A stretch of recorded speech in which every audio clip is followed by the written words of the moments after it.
everyone, Richard Phillips back at you with some more modern action. Today we're trying a little bit of a different setup. I've got borrowing a different computer here for this. It's got a little bit of a bigger screen. Hopefully you can see everything a little bit better. I'll try to do as many videos as I can with this. You can also comment on the audio quality, see if you like it better or worse. Definitely open up to any sort of feedback, and we'll try to do anything I can to make it a little bit more watchable for you guys.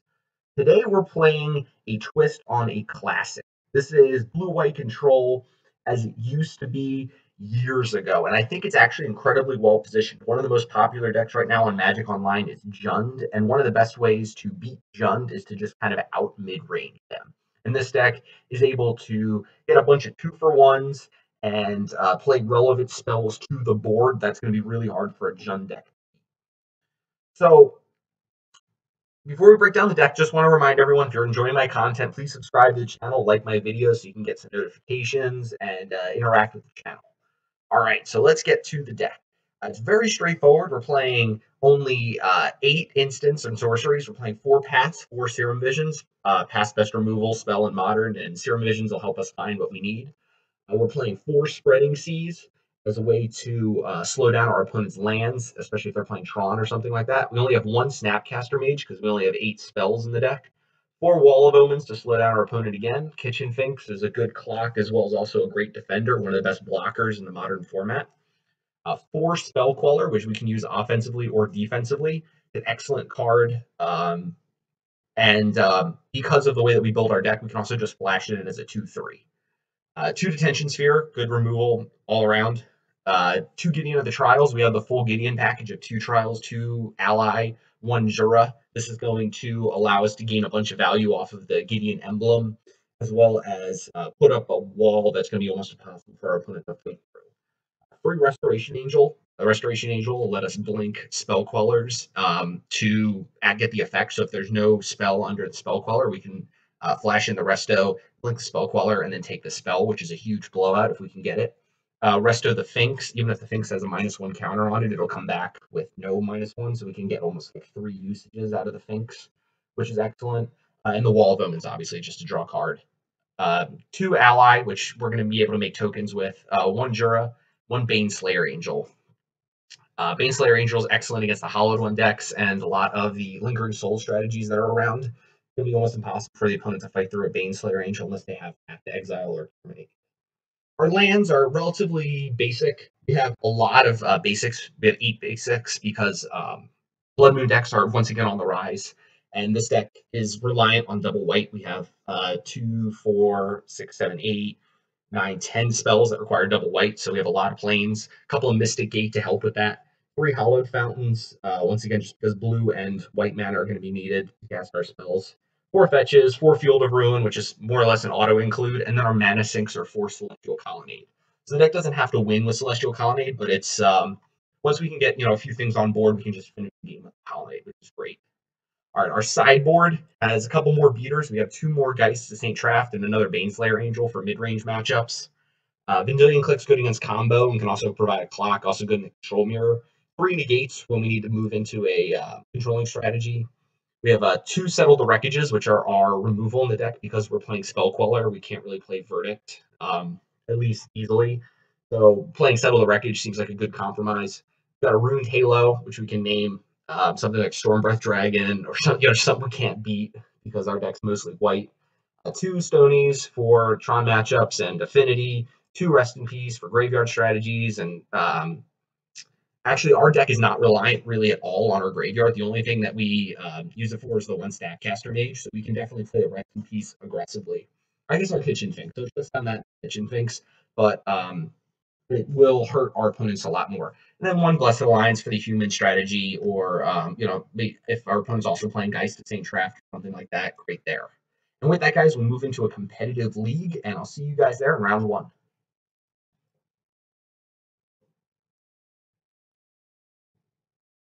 All right, guys, welcome to round 1. We won the die roll, which is always excellent in Modern, and we'll be on the play. This hand is really awkward mana-wise. We will not be able to cast our Gideon on turn 3, and if our opponent doesn't play non-basics, we won't be able to path until turn 3 either. So I think we have to mulligan this hand. This hand, same deal. This Mystic Gate is really, really awkward with what we're trying to do. We're playing 25 lands. Um, but yeah, we just can't keep this hand. Well, if we scry land to the top, this hand can be really good. Maybe we're supposed to keep this hand and just really hope that there's a land on the top. So there's 24 lands left in the deck and 54 cards. We get 2 looks at it. So that means we're like 50% each. So we're 75%, I guess, to hit. So I guess we keep this at a 75%. I think this hand's good enough where we're going to keep. It's a little less. So it's like 48%. Oh yeah, look, plane's on top. Excellent. So we'll keep that. And we'll play Mystic Gate into Wall of Omens, probably. Then that'll help us hopefully draw another card.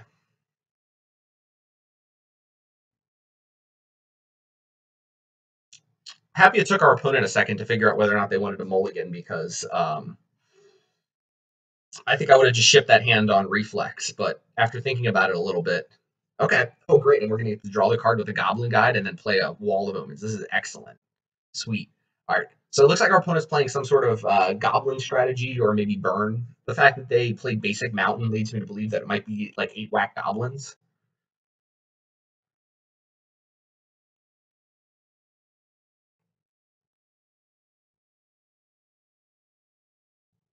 Wall of Omens is actually one of the best cards against Burn that we can play, because it's going to basically shut down this Goblin Guide, and if our opponent wants to spend a whole Burn spell on the Wall of Omens plus attacking, it'll basically gain us, at least 5 life. Oh, and we drew a Flood Strand. Okay. I don't think there's any reason to use that Flooded Strand yet, because we don't exactly know what our hand's going to look like in 2 turns yet. Was these Wall of Omens? Okay, we drew another Wall of Omens. There's a chance that just playing out all these Wall of Omens is going to be great. Our opponent goes like, okay, so yeah, another Goblin Guide here. So we just play out another Wall of Omens next turn. All right, we drew another land. Cool. All right, we'll block there. That's fine.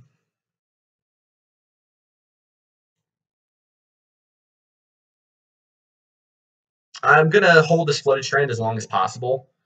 Oh, and we drew Kitchen Finks. All right, so maybe we should just get the Kitchen Finks down. I think I like that instead. So we'll go blue, and we'll turn them into white.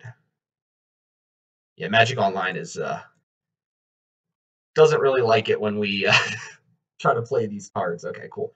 So Kitchen Finks down. I think it's going to be very hard for our opponent to win here. Okay, so it does look like they are playing Burn. They just drew their one of, or maybe 2 or 3 of Mountains. Oh, Shrine of Burning Rage. That's a really good draw for our opponent. Wow. Okay. All right, so I think we should try to get down this Gideon here, because we need to start turning the corner against our opponent as fast as possible. So I'm actually going to go ahead and attack with this Kitchen Finks, because if this shrine sits on the battlefield for a long time, we're going to have a lot of trouble beating it. So I'm going to get in with the Kitchen Finks, and then I'm going to make a 2/2. Because if our opponent wants to trade one of their Goblin Guides for the 2/2 and give us 2 cracks at trying to draw land, I'll be very happy with that. All right, and we'll just go ahead and get. I guess we'll just get a basic basic plains. There's no real reason to get a second island. We don't have any spells in our hand that take 2 islands. We actually don't have any spells in the main deck, that require 2 islands. All right, so Shrine ticks up.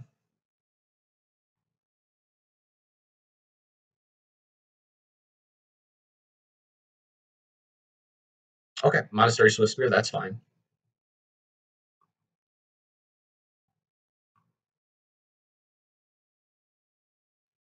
We needed to apply pressure on our opponent, so I'm still happy with attacking with the Finks here. If our opponent wants to bolt our Gideon plus attack with everything and trade a Goblin Guide and some other stuff here, I'm fine with that also. So I'm not going to block the Swiftspear with the Knight. I'm going to block the Goblin Guide with the Knight, because if our opponent has a bolt, that would blow us out real good. And the card that we revealed was Baneslayer Angel. Okay, so our opponent's going to have like a serious difficulty beating a Baneslayer Angel. So our opponent wants to bolt here, that's fine. Yeah, okay, so they'll bolt the Gideon, it looks like. Which will trigger the Shrine. But yeah, we're in great shape here. We're just going to slam the Baneslayer Angel here, and then our opponent's going to have to start skull cracking us every time we attack with it. And I think we'll be in good shape because of that. All right. So Gideon gained us a bunch of life, and yeah, we'll take 2 from that. That's fine. Just get the Baneslayer Angel out. Our opponent will need to double bolt the Baneslayer Angel, and we'll get in with the Finks. Opponent's down to 11.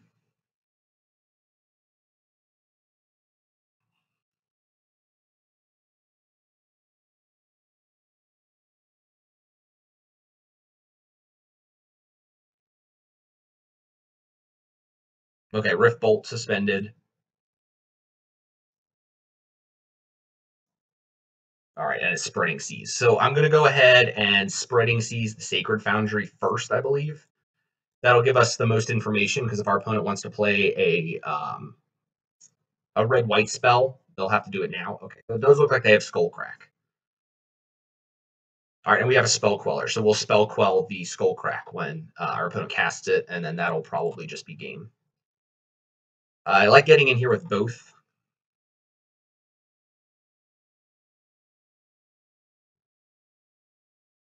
Yeah, okay, so there's the Skullcrack. Our opponent's putting their triggers on the stack here. And then in response, we will go ahead and Spell Quell the Skullcrack, which will put us back up to 20, and that'll be the game.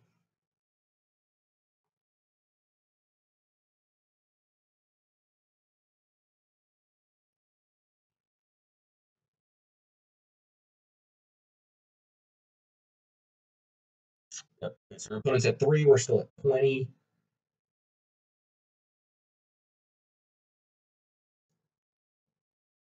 They can send 3 at the Spell Queller here, which will then kill the Spell Queller and deal us 3.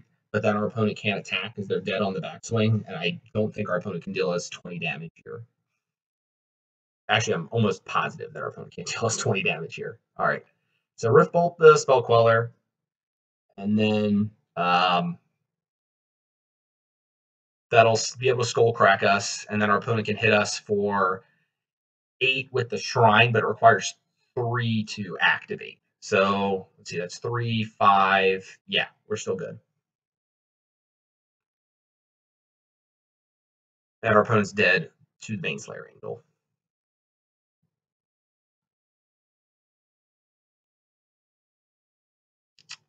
We will block the Swift Spear. And Spell Queller was on top. All right, and our opponent concedes. Cool. All right, so sideboarding in this matchup, I like the gates are pretty good. We'll move over here, assuming Magic Online lets us. The cards that are pretty good in this matchup, Negate's pretty good. Blessed Alliance is great in this matchup. I could see Ruined Halo being fine in the matchup. The other Baneslayer is probably okay, but it's a little slow. I don't know if I want to have 2 Baneslayer Angels in on the draw.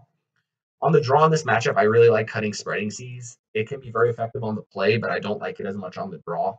A Detention Sphere is also not great in this matchup, so I think I'm going to trim down to 1 because we do want an answer to our opponent's what do you call it? We want answers to our opponent's Shrine of Burning Rage, but I don't know if I want to spend 3 mana for a removal spell on one of their other creatures.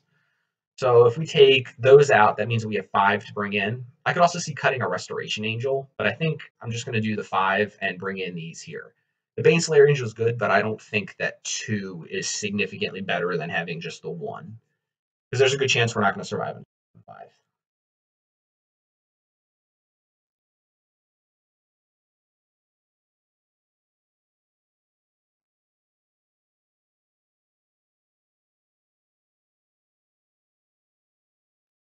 And beating Burn when we're on the play is really hard. Or sorry, we're on the draw is really hard. So there's a chance this will, or there's a good chance. I'd say we're probably only maybe 20% win this game. It would require our opponent taking a serious mulligan and us being able to keep like a perfect 7. I mean, and this is kind of the hand that we're signing up for with this deck, so I'm going to keep it. This will allow us to cast all of our spells, and we have a path for their first creature. Like if our opponent next turn plays path to, or a what's it, a Eidolon of the Great Rebel, we'll be able to path it. So we'll just take the Rift Bolt here to the face, and then we can play path into Queller. Okay, oh great, so Blessed Alliance is a great draw. We'll just go ahead and play Mystigate here. We want to make our mana, I guess, as good as possible for the late game. This will let us cast every spell in our deck. And because our opponent's played Inspiring Vantage, I don't think there's really any chance that our opponent is playing Blood Moons or something funky like that. Burn decks almost never play Blood Moon.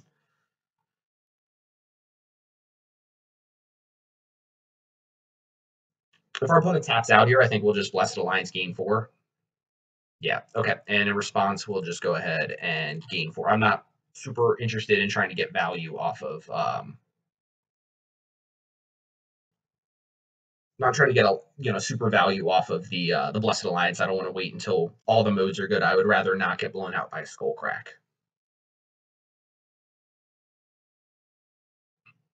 All right. Oh, Gideon of the Trials is a great draw. I think I like proactively just getting the Gideon out. So we'll go ahead and make white there. We can take up here. Our opponent will have to kill this Gideon before they can kill us. And you almost never want to immediately emblem of Gideon of the Trials because that means that there's significantly more spells that can just kill the Gideon. So if our opponent had Lightning Bolt or Lot of Spike in their hand, it would be real bad if I just emblemed it right away. Instead, you want to plus it. So the only card that they have that's one spell that can answer it is Boros Charm. See, okay, so Skullcrack, and that'll take us down to 15 here. But we can next turn snap Blessed Alliance, and we can emblem the Gideon. And it looks like our opponent's flooding out a little bit, which is great for us. Yeah, cool.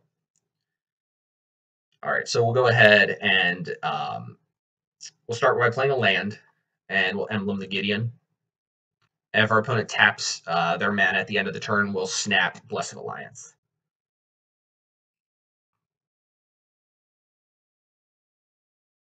Okay, that's not enough for us to snap Blessed Alliance. They need to tap one more mana.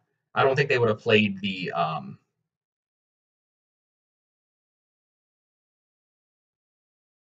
yeah, I don't think they would have played the Skullcrack if like that quickly if they knew. I guess I should have tapped a little bit differently here, but I want to just get the Spell Queller out. I want to put our opponent on a clock.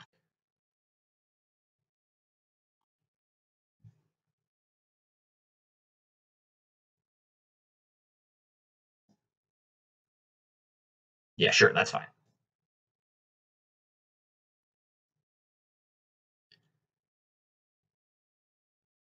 All right, so the Gideon's down to 1. We have Spell Queller up again.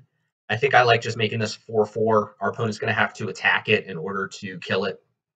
It looks like. So we'll go ahead and get in with the Gideon, put our opponent on a clock here.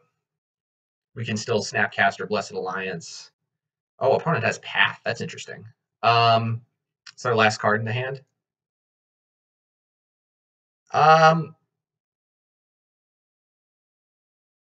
Yeah, I mean, there's not really any downside here to Spell Quellering their last spell in hand because our opponent kills a Spell Queller during their main phase, that still doesn't allow them to kill the Gideon because the Gideon won't be a creature at the time. Okay, and our opponent drew a land for the turn. This is excellent. So we can snap Blessed Alliance here, and we'll just do it preemptively because we know our opponent doesn't have any cards in hand.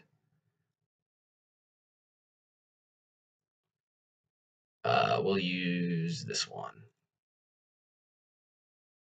And I would like to gain 4 life. All right, we'll play the Flooded Strand here, because if our opponent attacks with a Goblin Guide and we don't like the card on top, we can shuffle. And we'll get in with the Gideon.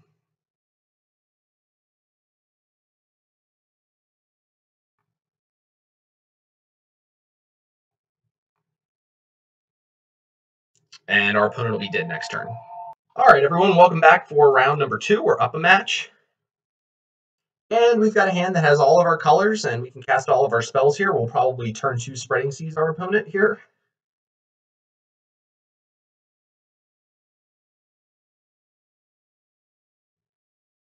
So I guess what's interesting is what we should lead with. I guess we'll just lead with Island.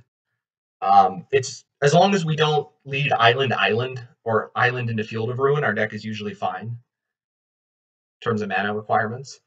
Okay, cool. So our opponent didn't do anything, which is great. This is probably the Hollowed One deck.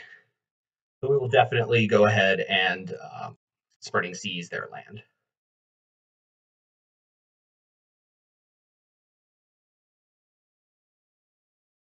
Oh, okay, it's Living End. All right, Living End's going to be real hard. Okay, at least we got the main deck Spell Quellers. But yeah, this could be real rough. All right. Oh boy. All right. I think here we're going to go Field of Ruin, which will let us yeah, I think I like Field of Ruin here, because that means if we draw land off the top, it's a lot better. We can also just run out Spell Queller if we want to, and start getting a clock on the table.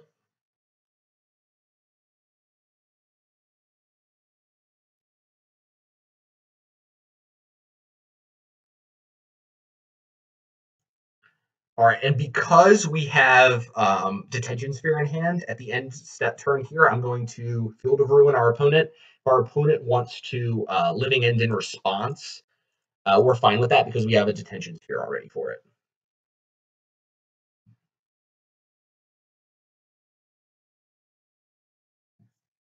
And we'll get a Plains here.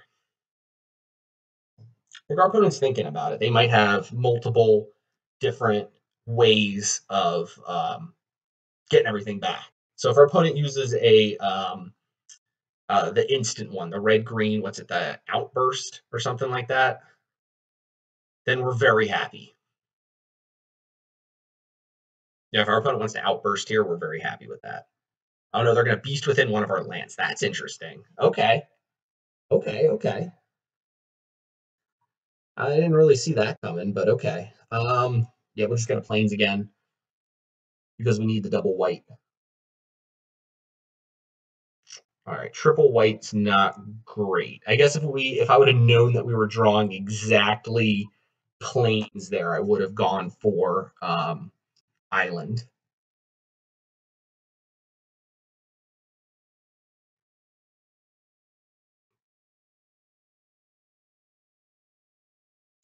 Fulminator Mage. Wow. All right, so I guess we're getting a little bit punished for this line that I took.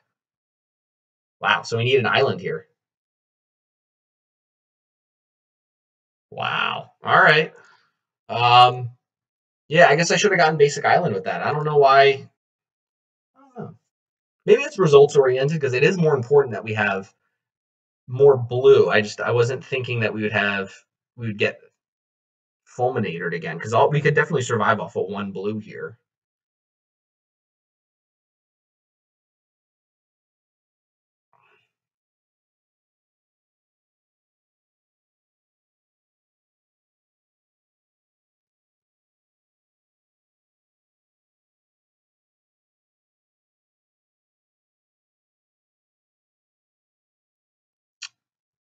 It looks like our opponent might have to hard cast one of their creatures here. They're not finding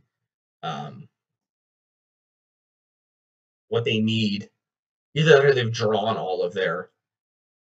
Would they get rid of Celestial Colonnade and Island with the Fairy Macabre? Okay, so I think we are dead here with Demonic Dread. Yeah. Yep. All right. Yeah, so this will probably kill us. Okay, so we drew the Field of Ruins, so that means we can get an island. But we still can't do anything with it until next turn.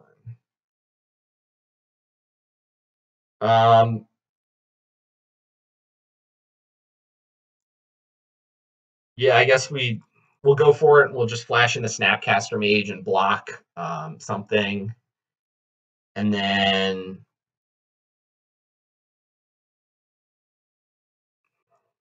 Yeah, I guess, and then we can play Jura, and that'll buy us a whole nother turn. Yeah, I don't know. Jura does buy us a turn, which is good. So if we can get a threat on board, we can then play Jura. So this is 4, 8, 10. So this is 15 damage. So I think we're gonna Snapcaster block the Fulminator, so that way if we draw another uh, threat, we can, or if we draw another like a island or something like that, we're not gonna get it Fulminated. So this will drop us to 7. So then we can Detention Sphere. The monstrous carapace go to 2, and then Gideon Jura will buy us some time. I think I like that actually. All right, cool. So we did draw Mystic Gate, which is good. We'll go ahead and play the planes here because we don't want to get fulminated again. Okay. Detention Sphere, the carapace.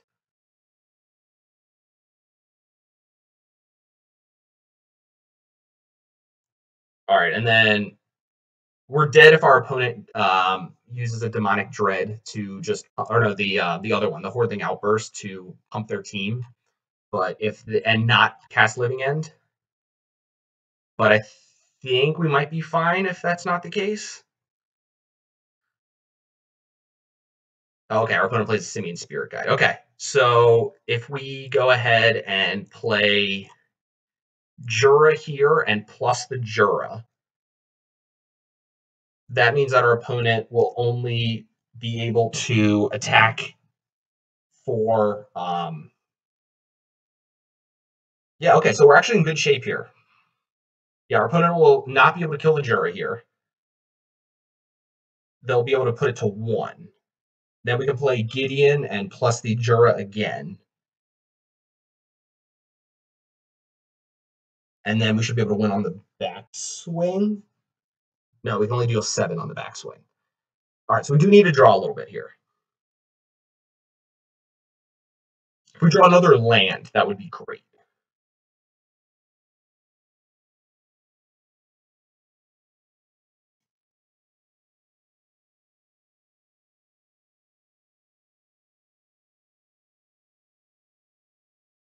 Oh, a Path to Exile. That's an excellent. Okay. So we can go ahead and 1, 2, 3, 4. Play Gideon. Create a knight. Make our opponent attack the Gideon.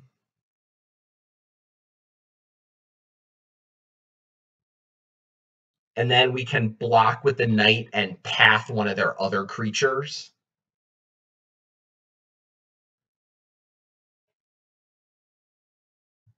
The other thing we could have done was attack with the Gideon and then Restoration Angel the Gideon to use its ability that turn. But I think I like the way that this worked out because the other way we would have been dead if our opponent had Beast Within. We would have been dead if our opponent Beast Within the Gideon. This way we are still dead, I think. Yeah, we were dead either way to the Gideon. So what I should have done is I should have attacked with the Gideon Restoration, the Gideon Jura, and then plus. Maybe I should have done that the last turn also. Yeah, there's a chance I messed that one up, guys. Because then they'd be at 2, and we'd have a 3-power flash flyer on board plus a Path to Exile. Well, I guess we're still dead that way to Beast Within. Yeah, we're still dead either way to Beast Within. Because then our opponent would Beast Within the Gideon Jura, attack with all 3, we'd block 1, path 1, and still be dead. So we were dead to Beast Within regardless.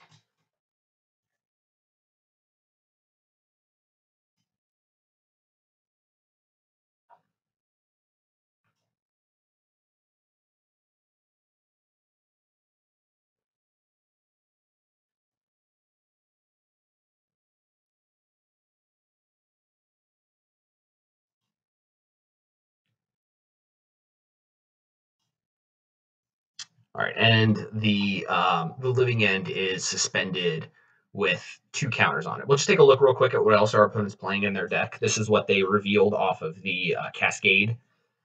And okay, so they got some more Fulminators. They are playing the 6/4 Ceradon, which I think is pretty standard by now. The Archfiend is one of the better cards that they actually play, so that's good to know about. Another Carapid. Yeah, it seems pretty standard. There's nothing here that's like, out of the ordinary.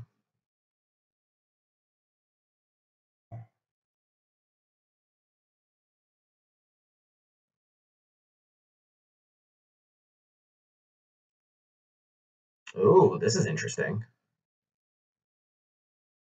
Okay, so that is a line that kills us. Would that have killed us either way? I think so.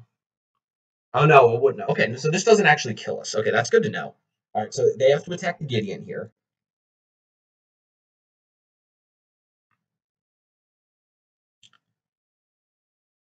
All right, attacking Gideon, and however we slice this with the Path to Exile, we still are unable to let the Gideon survive. Okay, so at the end of turn here, do we want a Path? Because if we draw a land, we are going to use all of our mana next turn with the Queller plus the Resto.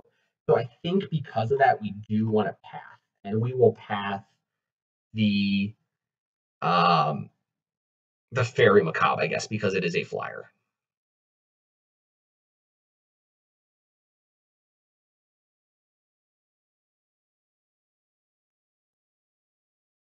Okay, we drew Kitchen Finks, which is good.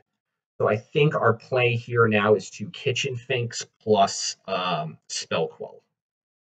So we're going to go 1, 2, 3, and play Finks now. Living End still has 2 counters on it, which is good. All right, now our big question is what we want to do with this Gideon. And I think we are going to play a little bit conservatively here and just make a knight and attack with that. Hmm. Hmm.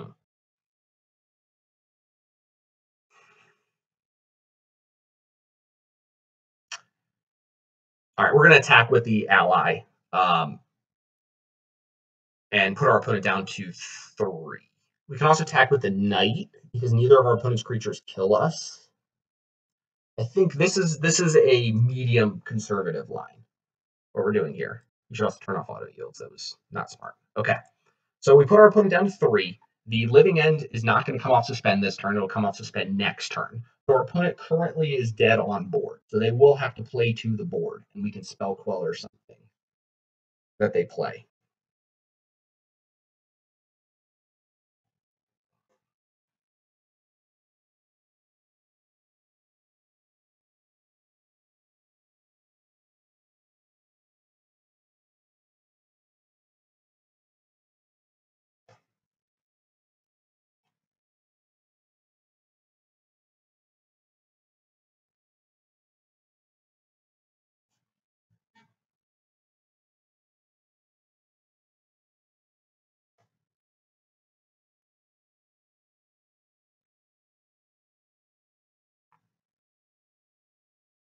Oh, wow, that's a good draw for our opponent. Okay. Wow.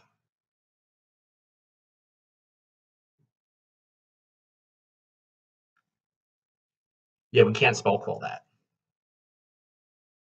And what's unfortunate is that we also can't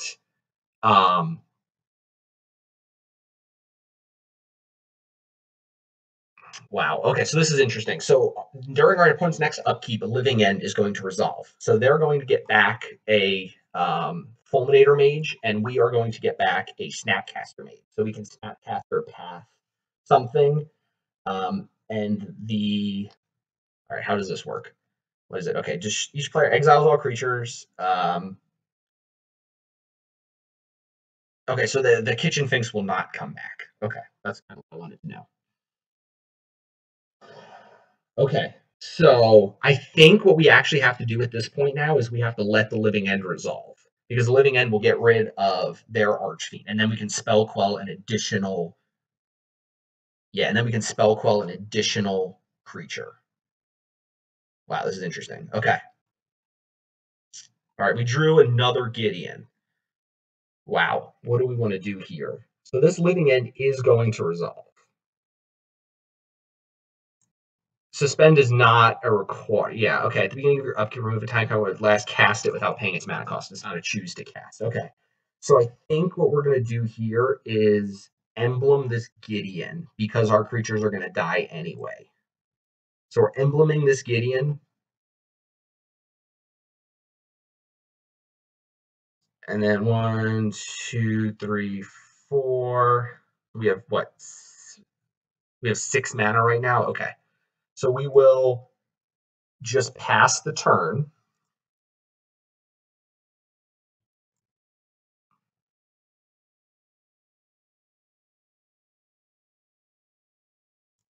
Okay, and our opponent's cycling, which is a good decision on their part.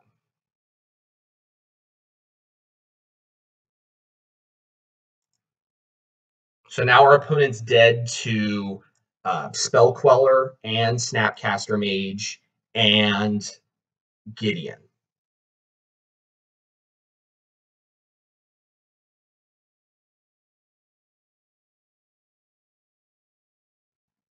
But what happened here? Why do these have 1s on them? Oh, I see. Oh, okay, because of the Archfiend. I get it. Okay, cool. All right, so Snapcaster Mage returns, targets the Path to Exile. We're going to turn off auto yields here because we can path the Ceradon. And yep, that's it. Okay, cool. So our opponent win, or we win. Whew. All right. There were a bunch of weird lines in that game. All right. So cards that are good in this matchup, Rest in Peace is excellent in this matchup. Settle the Wreckage is excellent in this matchup once our opponent attacks. Same with Ruined Halo. I do like some number of negates in this matchup. I'm not sure how many. So we have 8 cards that we can bring in. Let's see what cards are bad.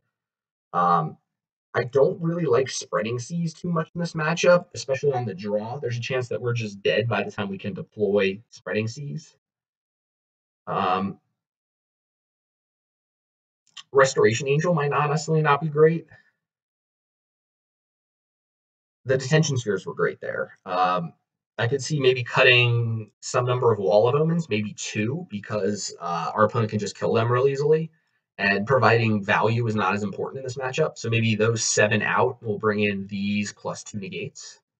Something like that. I like that.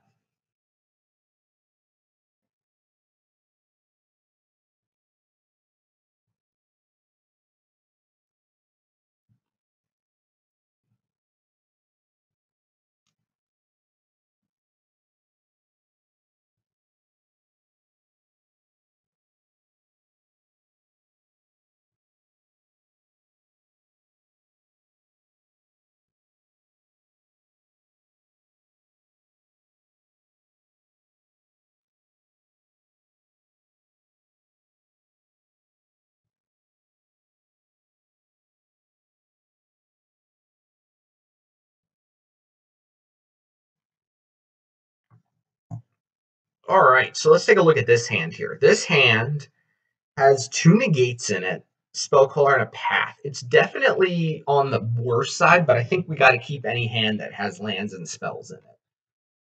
Just with the way that our deck is made up. We don't have very good card selection, especially because we took out a bunch of our Wall of Omens Spreading Seas effect. So we're not going to really draw very many cards over the course of the game.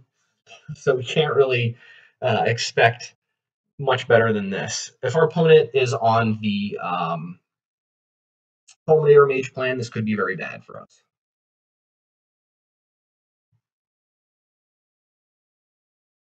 But generally, Fulminator Mage is just very good on the draw for our opponent. We don't have ways to really interact favorably with that.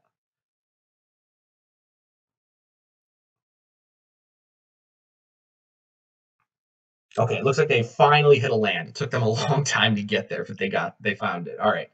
We'll play an island here and pass the turn, holding up the gate.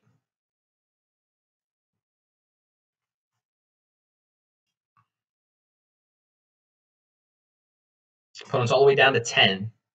So snapping in a spell or a spell queller is actually a very reasonable plan. If our opponent doesn't go for it next turn, I could definitely see just flashing in a spell queller as being a correct play. All right, we drew path. We'll just play an island here, pass the turn. I want to reduce the chances of our opponent being able to like double Fulminator Mage us, so I'll play the Hallowed Fountain as late as possible. Okay, sure. I thought our opponent was going to go end step.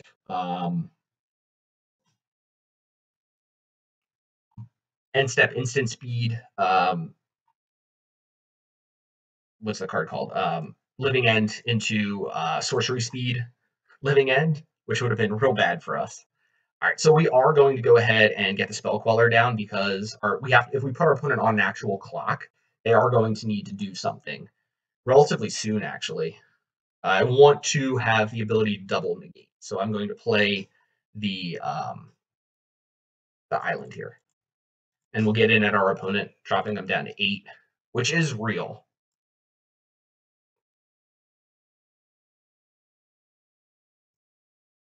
Okay. 3 of a kind on the monstrous carapads. And an Archfiend. Okay, so our opponent doesn't seem like they want to hard cast these, which is kind of interesting. We have double path ready for if our opponent wants to hard cast one of them. Nope, nothing yet. Okay.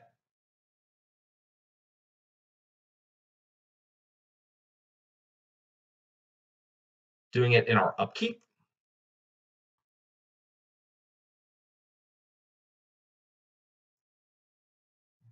They're going to 7.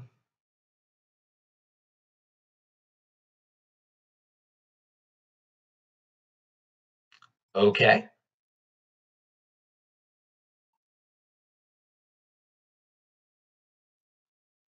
We will negate the Living End.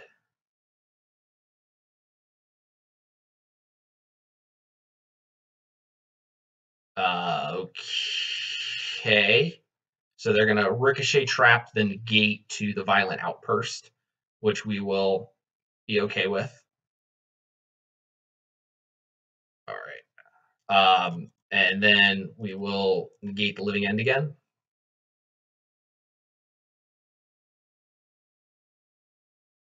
What just happened?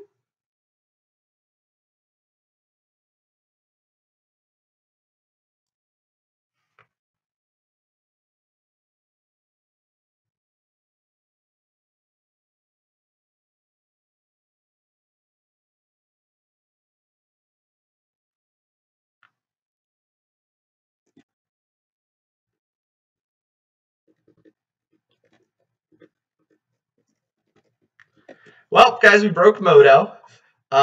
So other than the fact that we just broke Moto, let's look at our hand here. I don't know. And maybe this is game 2. I don't know. We'll keep this.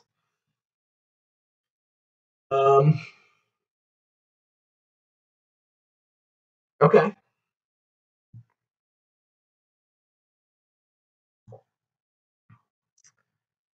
We'll play the Hallowed Fountain tapped. Wait, where'd my land go? Wait.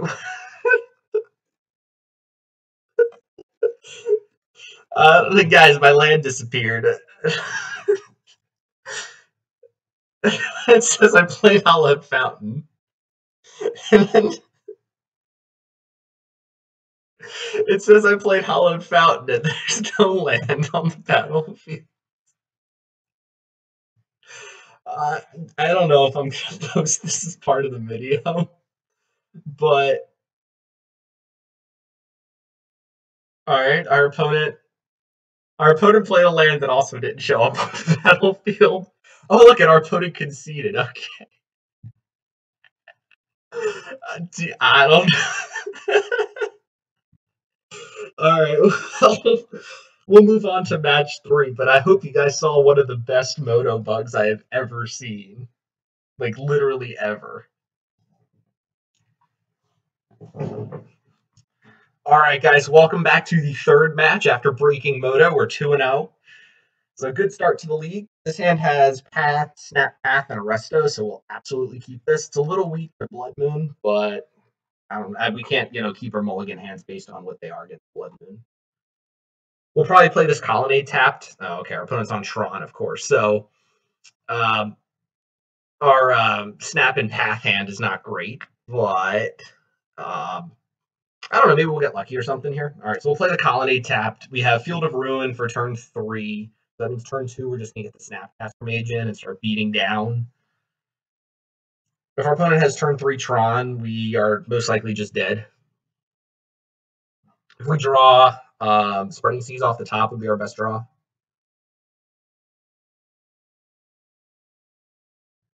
Our opponent casts Ancient Stirrings, and they're going to take a Karn. Okay.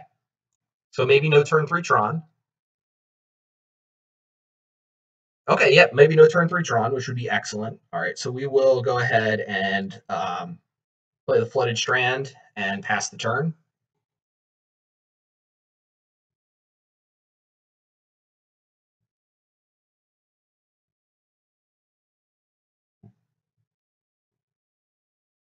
We want our opponent to think that there's a good chance that they are about to get negated. All right, so they got the mine, and they play the mine.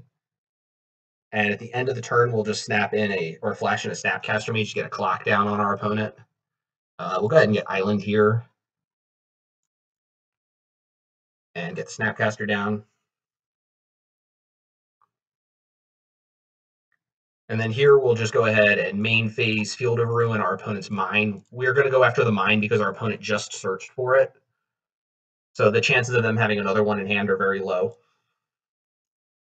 And we'll get in with the Snapcaster Mage. We have Path available.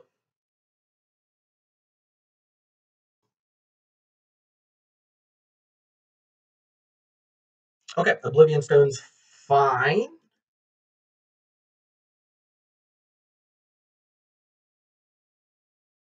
All right, we drew another land. We will here, I believe, just go ahead and get in with the Snapcaster Mage.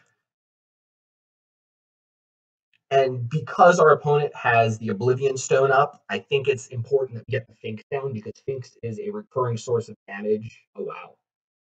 Dismember. Jeez. Okay. Well, I'm happy with that. I still we could have Snapcaster or used the Restoration Angel to get back to save the Snapcaster Mage, but if our opponent had another land, they would have Oblivion Stoned both away, so we wouldn't have even gained much value off of that. That's why I wanted to play the Finks, is that even through... Oh, look at that. Our opponent just drew the mine naturally. That's rough.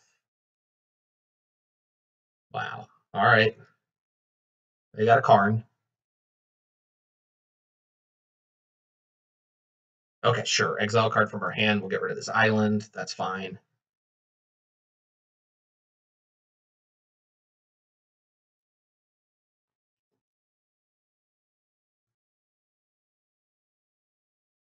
All right, Spell Queller. I think that means that we're just going to get in with the Finks at our opponent, not even at the Karn, and we'll pass the turn. If our opponent plays a big creature, we will path it. If they try to go after the Kitchen Finks with the Karn, we will resto it. I don't believe we're going to be able to get that Karn off the field with damage. Our best bet is trying to just go after our opponent here. Man, that was a lucky draw. They only had 3 in their deck, so they were 3 out of 45. So they were less than 10% to hit that. They were like less than 7%, I guess. All right, Ghost Quarter, the Colonnade. Does that mean we want to do anything here? That means we'd have 1, 2, 3, 4. Nope. Okay, so that doesn't really do much. We'll just go ahead and let that resolve. Yes. I guess we'll just go ahead and get an island here. We want to make our opponent think that we could have like Cryptic Command or something like that. Although I guess we could have cast it either way. Our opponent does it there. Okay, exile card from our hand. That's fine. We'll get rid of the Jura. The Jura's not going to be doing much in this matchup. As soon as we play it, our opponent will Karn it.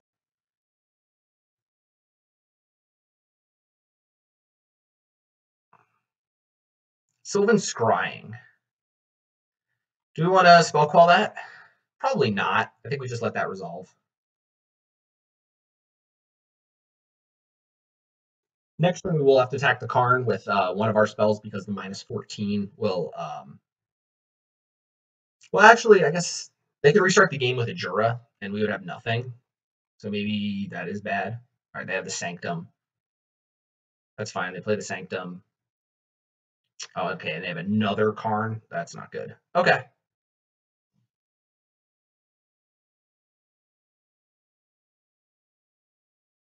All right, they reveal Ulamog, which means that they need another Tron land still.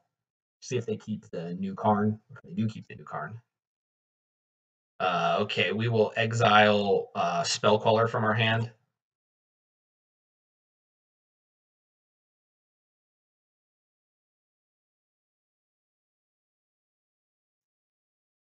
All right, and we will just go ahead and resto that. Yep.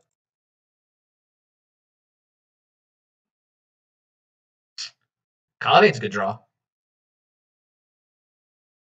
All right, and we're going to attack our opponent with both of these. Because that way, if our opponent doesn't have another Tron land, we're going to be in great shape.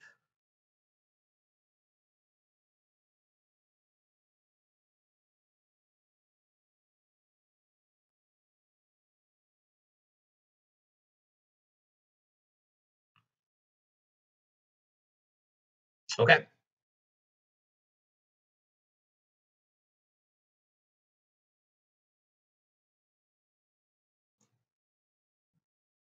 Because if they have to use the Oblivion Stone, then they have to lose their own Karn here. And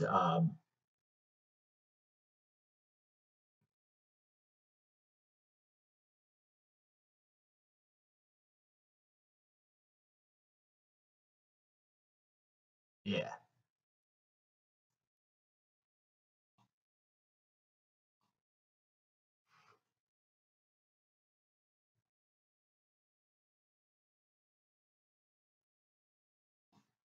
Yeah, it looks like they will. Wow. Okay. Sounds good. Good for us.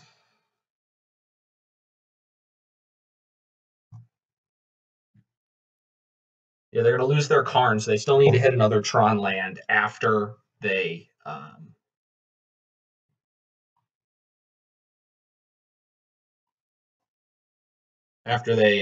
Oblivion Stone, and we still have a path. We definitely still have outs here.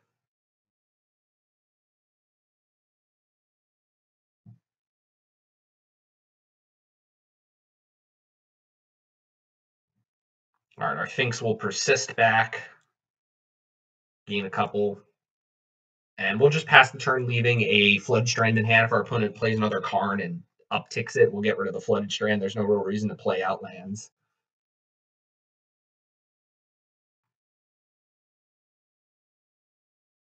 Ugin's a good draw for our opponent. It's a very good draw for our opponent, actually. Deal that 3. Okay, yep. It's down. Need Detention Sphere here. Resto's not a bad draw. All right.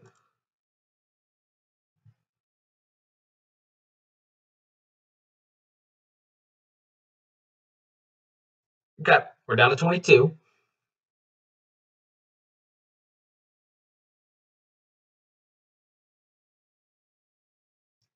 Walking Ballista, okay.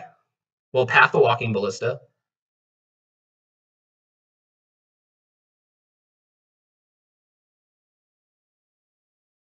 And begin to attack with the... Okay, so if we path the Walking Ballista, that means that our opponent only needs any land off the top, but they haven't been drawing lands off the top, so I think it's probably fine for us to go ahead and do that. We can't just play out the Restoration Angel because they'll be able to -4 it with the Ballista. So we're going to do that, make our opponent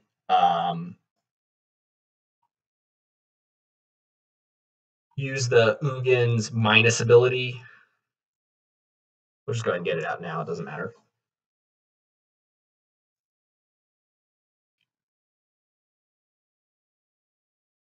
So if we draw a Field of Ruin or Spreading Seas off the top here, we're in very good position. Actually, Spreading Seas we're in worse position because our opponent has Ugin and has to Ugin minus next turn anyway. I guess they could also Ugin Ultimate next turn, so maybe we do have to attack the Ugin. Yeah, I don't want to attack the Ugin, but I think we have to. Yeah. All right. Well, we needed to hit there and we missed, so I think we're dead now.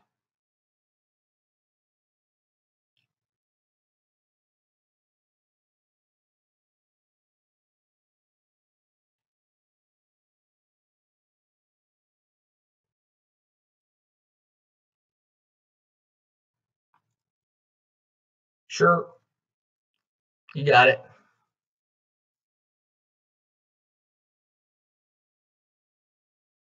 Yep.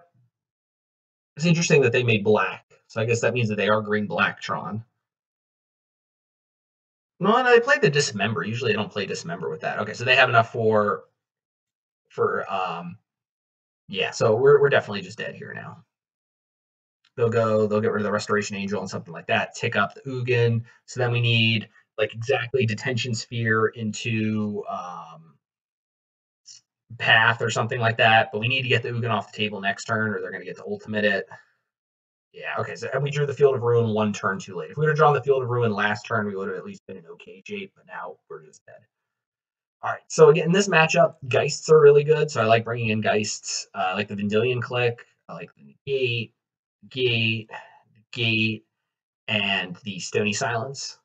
So these are the ones that are no, Stony Silence. Stony Silence. These are the ones that are going to come in. Cards that are going to come out. I usually don't like Path to Exile in this matchup, especially if we are the aggressors in this matchup. We don't want the game to go long, so I think I like taking all of them out.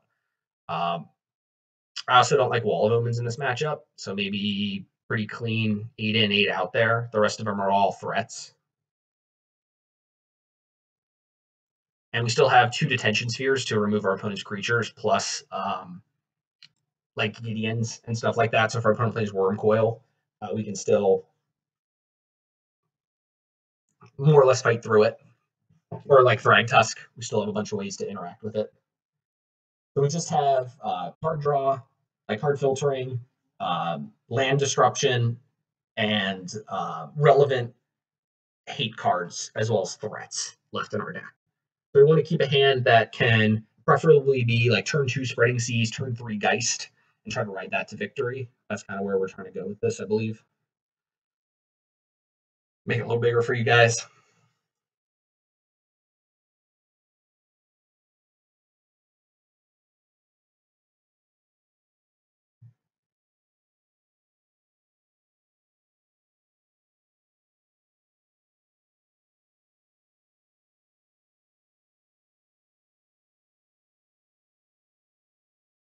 All right.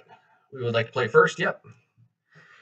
All right. This hand has pretty much everything we need. So we'll definitely keep this. It's got perfect mana. It's got 2 different pieces of interaction. We can look for a Stony Silence or an even better clock with this Serum Visions, but we can't get turn 3 Karned. So I believe this Serum Visions is going to be looking for Spreading Seas or something similar. Our life total isn't super relevant in this matchup. I'd rather just us be able to cast all of our spells. So we'll get a Hallowed Fountain here. Played Serum Visions, Spell Queller, and Geist. I don't believe we want either of these. The Spell Queller pairs significantly nicer if we have Land Destruction to go with it, which we don't have. So I don't want either of them. Next turn, we will. But hopefully our opponent doesn't have map. Yeah, okay, so it looks like our opponent's going to be going turn 2 Sylvan Scrying, and we will go ahead and negate that, and then we'll get a Geist down and hope that our opponent can't develop their mana correctly. We will definitely negate any spell here. Yep. Okay, so Sylvan Scrying. We'll go ahead and get a island here, I guess, and negate that. Oh, and we drew Field of Ruin. That's great. Okay, so we can play Geist here, and then if our opponent doesn't have natural Tron into Karn, we will be in good or great position. And even if they do, we're still in fine position. So I think we do want to play the Mystic Gate here because the worst thing that could happen is if our opponent plays Karn and then just gets rid of our Field of Ruin. That would be the worst case scenario.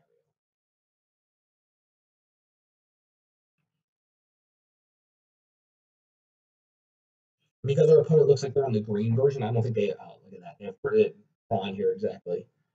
Okay, all is dust. All right, our Geist is gone, but we could be in worse shape for sure. All right, so we get the Field of Ruin. Our opponent's last card they played was the Tower, so we'll just go ahead and get the Tower off the field here. And then next turn, we will be able to um, play the Colonnade and hopefully go after a spell with the Queller.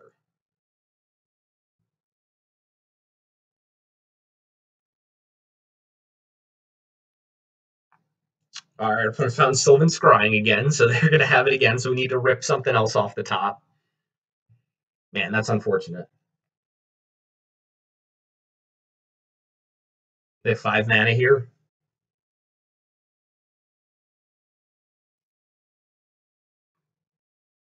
Okay, Relic. Relic's not super good against our deck, honestly. We'll get rid of a Flooded Strand, I guess.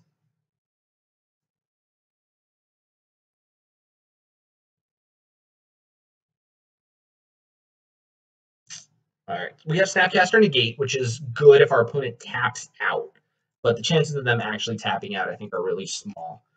So I guess we're hoping that we have a Queller target, or I don't know, maybe they pop the Relic here. Probably should pop the Relic here. Nope. Okay. So if they play like an Ugin, exactly, we'll be in good shape. Sylvan Scrying. Huh. Okay, so this is really interesting. Do we quell the ancient stirrings? Yes. The other thing we could do is we could snap and try to negate it, make our opponent use the relic here. I don't know which one of those is better. I think probably just countering the spells best. So we'll Sylvan Scrying the Ancient, or Spell Caller the Ancient Stirring, hoping our opponent doesn't have another threat.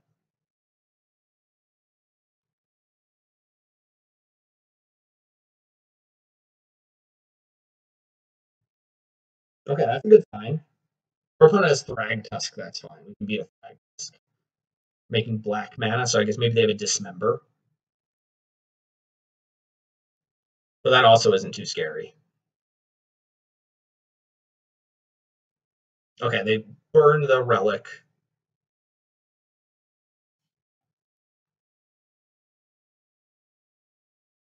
Have another power plant. Okay. Okay, we drew a detention sphere, which can be good a little bit later. Play another Mystic Gate, and we want to get down the Sphinx here, and probably the Snapcaster Mage also.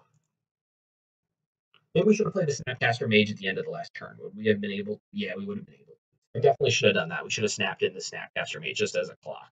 So if we're off by 2 damage, that'll be just my fault.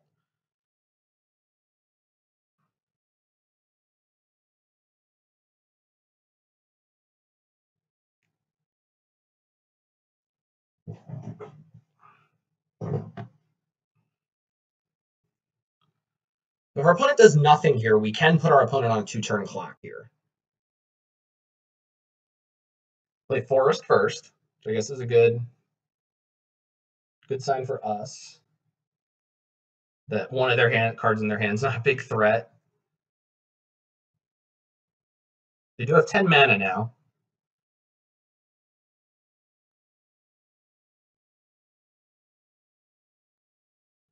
Okay, Ugin's fine. We have a Detention Sphere. If our opponent -3s it, we can Celestial Colonnade it. Okay. Sure.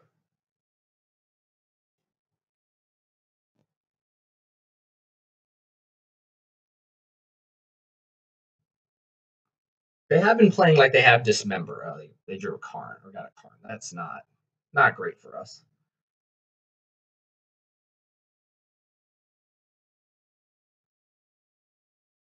Oh, we drew a Field of Ruin. That's excellent. Okay.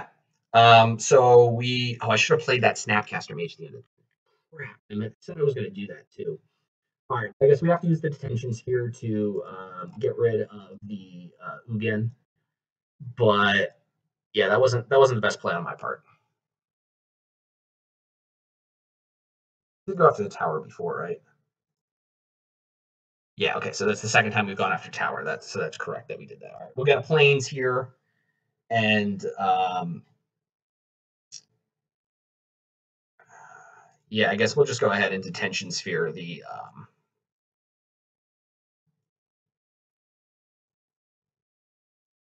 yeah, detention sphere the Ugin. Man, all right, so we it turned out that it worked out well that we didn't use the Snapcaster the first time, but that time we definitely should have used the Snapcaster. So,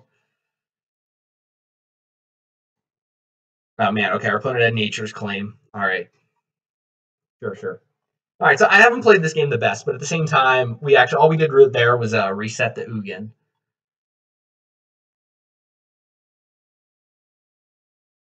Our opponent has 7 mana anyway, so they can just go ahead and Karn us anyway, and then we're just dead. Yeah, okay.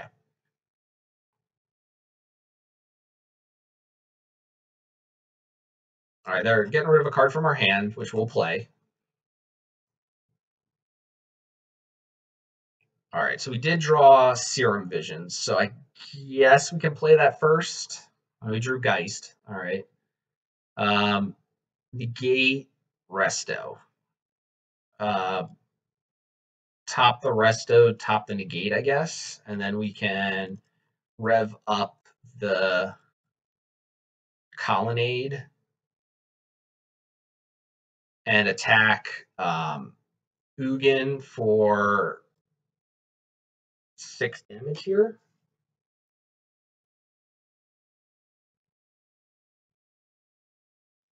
Yeah, we're dead.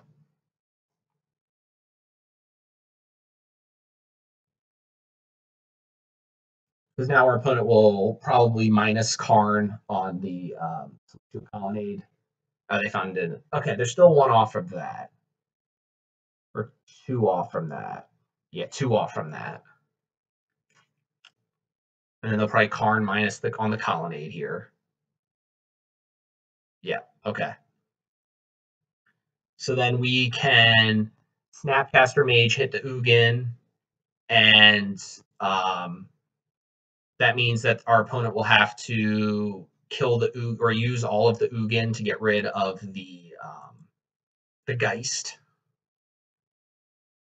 But then we still have to fight through a Karn. Yeah, this isn't looking very good for us. And I think I should have tapped a little bit differently too, because our opponent can take us off of counter spells. That's fine.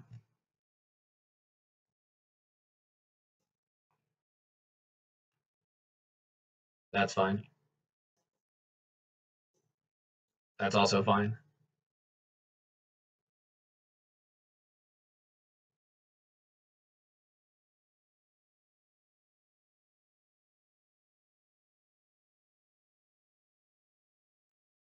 Yeah, man, our opponent just with a turn 3 natural Tron was yeah, okay. So our opponent's gonna be able to get rid of so now all we have to do is fight through this Karn, which is gonna be really hard.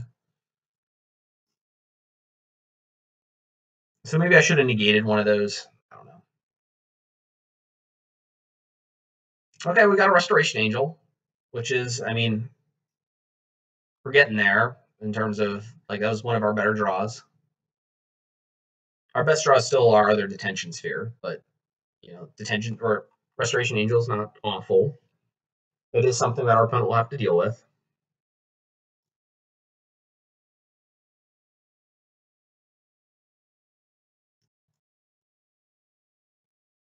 Play it.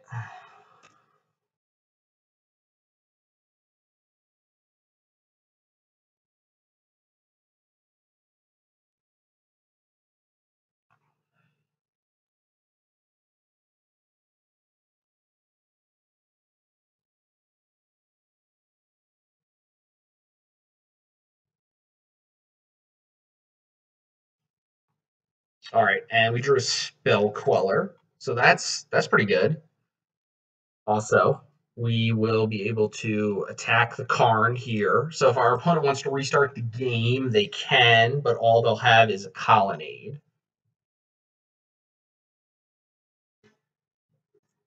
And if our opponent tries to play a filtering spell or something like that, we can spell quell it. Yeah, might as well just get that off the table. If our opponent wants to use Karn to minus on the spell queller, that's fine.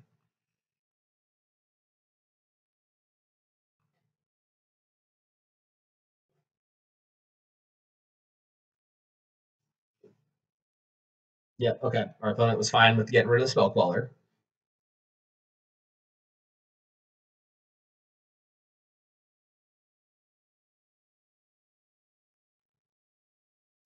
Sanctum's a bad draw for us. Oh boy. So they have 5, 6, 7, 8, 9 mana now. So next turn they can Ulamog if they draw land.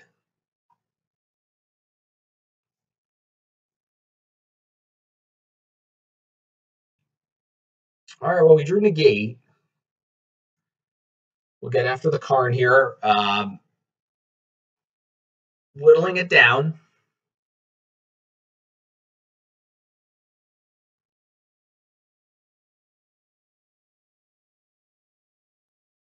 They might feel like they have to minus on the resto here, which is kind of our hope.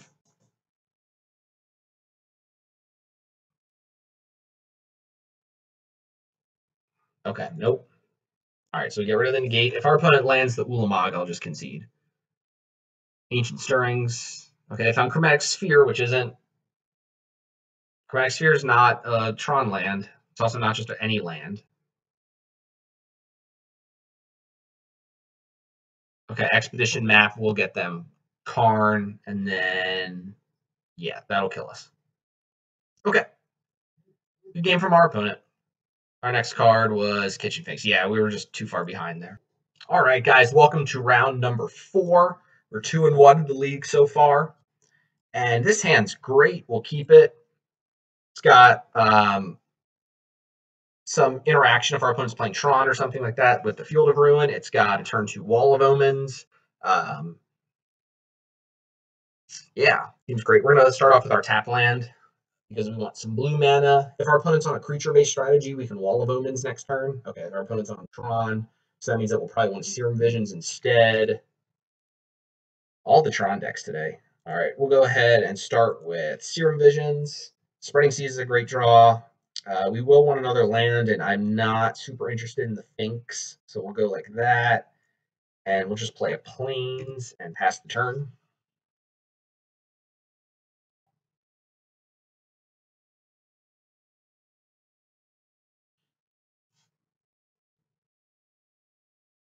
All right, so in terms of mana efficient plays, I think what we actually want to do here is Field of Ruin this turn, and then Spreading Seas plus Wall of Omen next turn, because if we Spreading Seas here, then we have an extra mana up for nothing.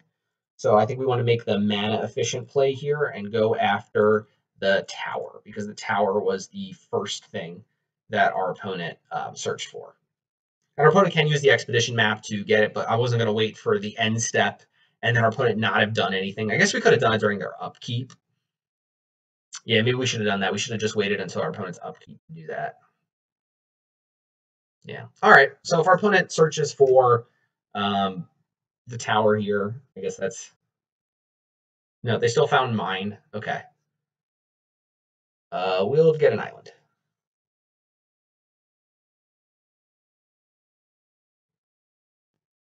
All right, so we know that they have a mine. Okay, they play the mine. And that's the one that we're definitely going to Spreading Seas next turn. Sure. Put it as a star.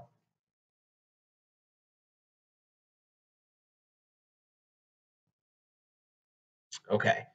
We'll go ahead and start off by Spreading Seas the mine.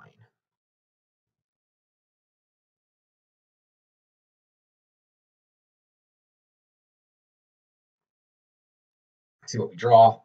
All right, we drew another Colonnade. Because we drew another Colonnade, I think I'm interested here in using the Serum Visions and just playing the tapped Celestial Colonnade. Jura Visions. Well, next turn we get to put a 5-power clock on board. This is a 6-power clock, so maybe we want 2 clocks. We'll bottom the Serum Visions, top the Jura, and play Play that.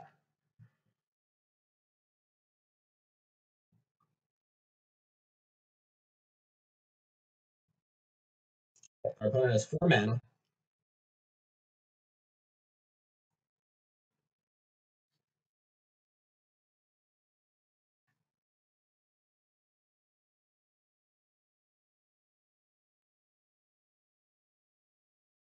Man, they have another way to look for a land? Holy crap. Okay, so we're going to have to Wall of Omens here. Okay, Walking Ballista, that's not very scary. So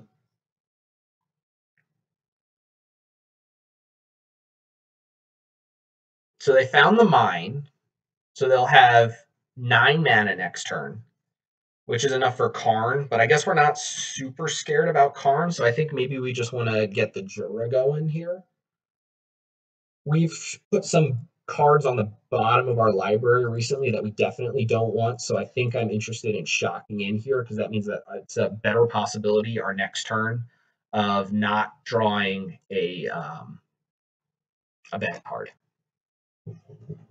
So we'll get the Karn going here, or the Jura going. Our opponent will have 9 mana, but 9 mana isn't as scary as 10. 10 is the scary part. If our opponent has Karn here and just minuses on the Gideon, then we're not super worried about that because we can just kill it with the Colonnade next turn.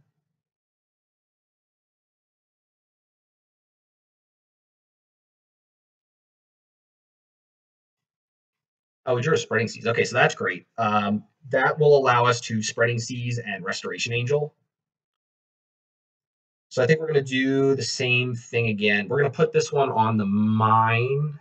Well, hold on. How many towers did we destroy? We already destroyed 1 tower, and we know that our opponent found the mine. So I guess we know our opponent doesn't have another mine in hand. We already hit the Spreading Seas on the first mine.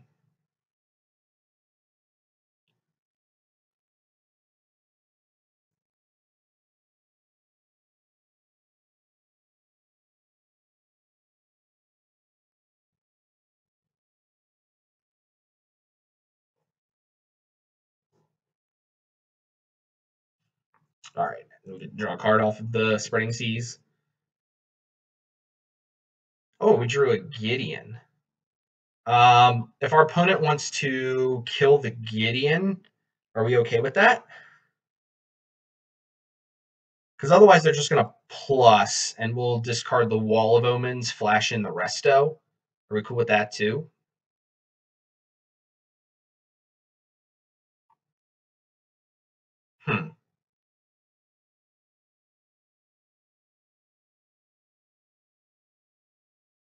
Now I think I like the Gideon play here because if our opponent wants to just use their Karn up on the Gideon, I think we're happy with that because then next turn we can wall. This gives us the most number of cards in hand still. I'm not sure if our game's going to end up mattering in terms of cards in hand or cards on the battlefield, but if it does, this is what's going to give us the best chance at fighting through what our opponent has. So we'll make a 2/2 here. If our opponent wants to kill the 2/2, they're going to have to use their Walking Ballista, like the whole thing, unless they draw a Shrine land here. Another Sylvan Scrying, of course. Okay, so our opponent has had all of the different ways to search for their lands. Ugh. Just some bad luck. Like, I don't think this matchup's as bad as it used to be, but when our opponent draws all that, like we drew 2 Spreading Seas and 2 fields and a Field of Ruin this game, and it's turn 6, and our opponent has 8 mana. They also hit their land drop every turn.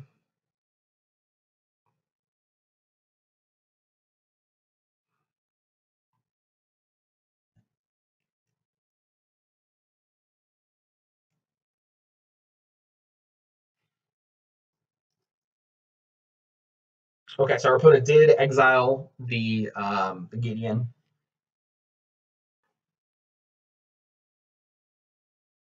If our opponent attacks the Walking Ballista, I'm going to snap off a block.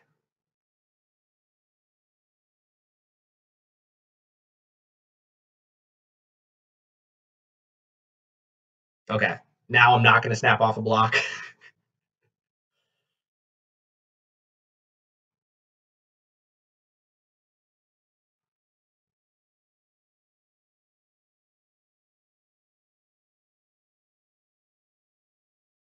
Oh, we drew a Field of Ruin. Okay. Well, we keep getting ourselves back into this game somehow. We're going to go after that mine again. Just going to go ahead and do it now.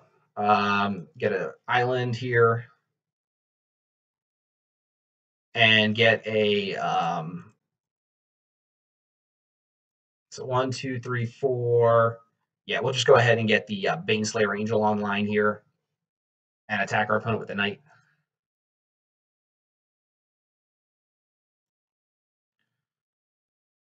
So this is a 3-turn clock as it currently stands with our path. Hopefully our opponent's out of ways to search for lands.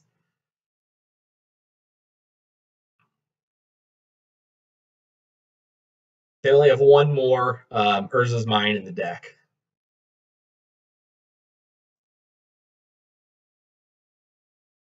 Sanctum of Ugin's their 7th land.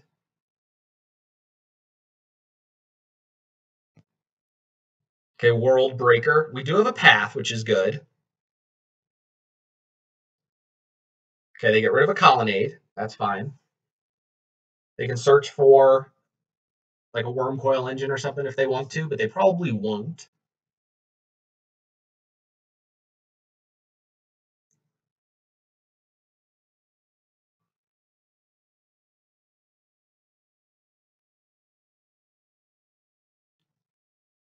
They do not. Okay, Spreading Seas is a great draw. We will. Oh wait, actually, it's not. It's not as good a draw as I thought it was. All right. So I think we're going to path the World Breaker here and attack with the Baneslayer Angel. Pretty sure that's our plan.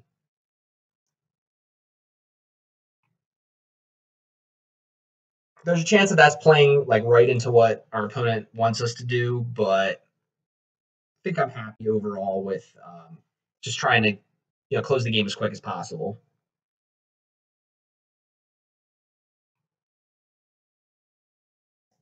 All right, Chromatic Sphere is fine. That's actually good for us. That means that we're not going to get hit with an Ugin this turn. Okay, great. That's fine also.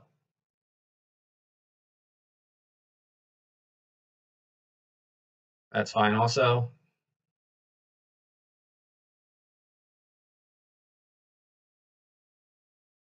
All right, our hope is that our opponent goes in on this Walking Ballista and then tries to hit the Baneslayer Angel.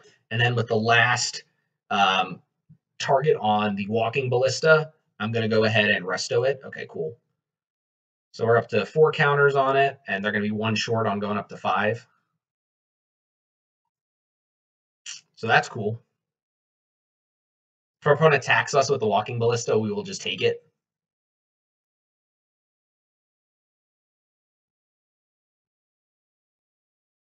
That's fine. Take it.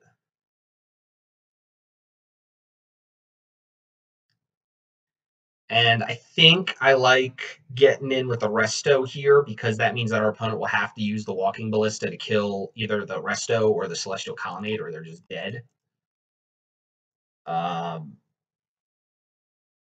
Yeah, I like that.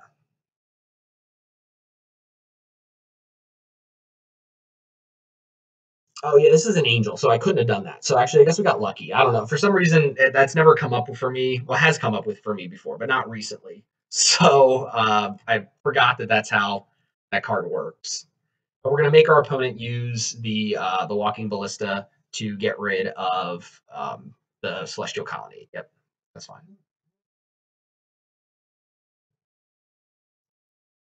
Yep, that's fine.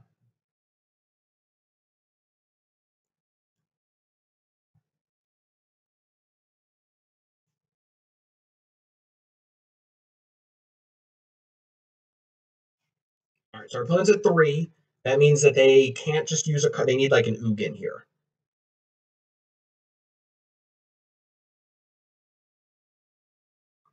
Oblivion Stone's a good one. Okay.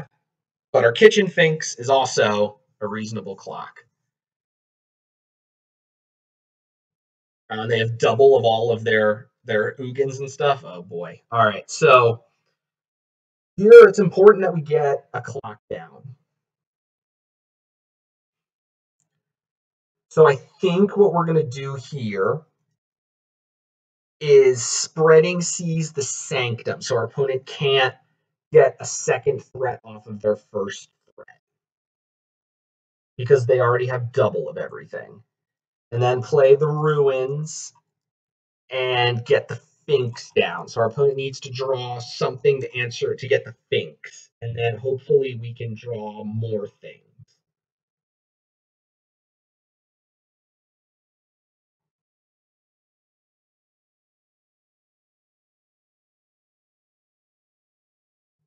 But turning off the Sanctum means that they can't get two things. Okay, that's going to buy them a turn.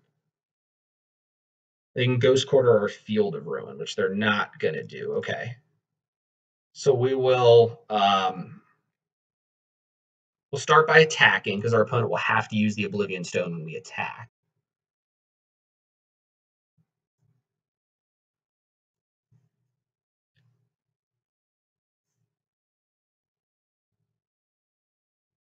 Okay.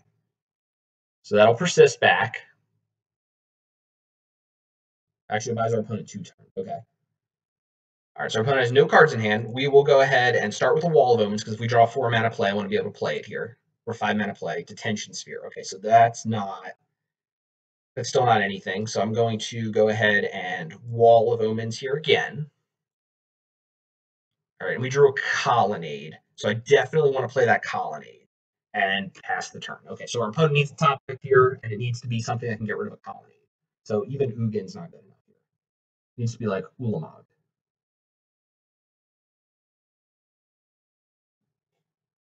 Okay, and Sylvan. Oh no, they already have the Ghost Quarter. Okay.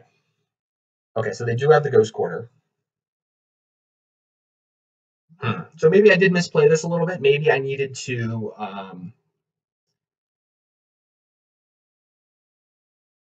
Yeah, maybe I needed to. I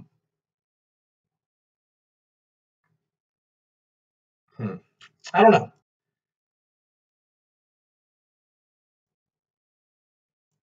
I'm not going to fire up the Colonnade here because we know our opponent already has the Ghost Quarter. And during our opponent's draw step, oh, sorry, we locked here. During our opponent's draw step, we're going to hit their Sanctum of Ugin for the same reason as last time. All right, excellent. We got there game 1. Wow. All right. Oof. A couple of questionable plays, but I think we got there eventually. All right, so the same. So we like these. We like 3 negates, and we like the 2 stonies. That's 8 cards there, and then the 8 out. We just like the 4 paths, 4 walls. Just very clean in and out like that.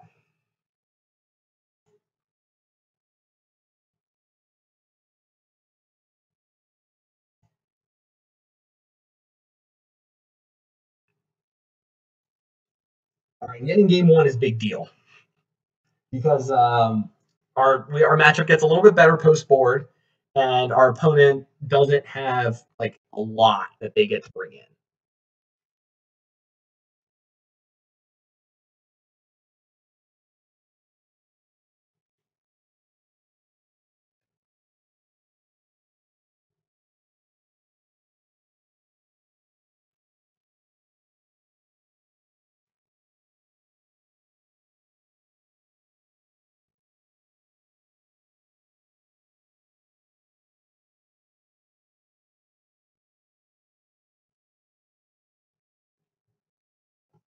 All right. So this hand has Spreading Seas, which is the only way in our deck actually to interact with our opponent's turn drawn. So we got to keep it on the draw. I know the rest of the hand's a little bit unexciting, but it got a little bit better by drawing the Serum Visions. Hopefully we can find a Stony Silence. And neither of these are Stony Silence, so they're going to the bottom. We can turn off the draw step. Oh, okay, so our opponent is on a slower plan here, which is good for us. I think we'll just go ahead and still get down the turn 2 spreading seas on that. Yeah, I think I like that. So that means that they're not going to be able to get Tron until at least turn 5. And then next turn, we can hopefully spell quell something, or we can get the Finks online. All right, we knew that they had Tower, so that's gone. Relic's fine. We actually don't play very many counters in our deck.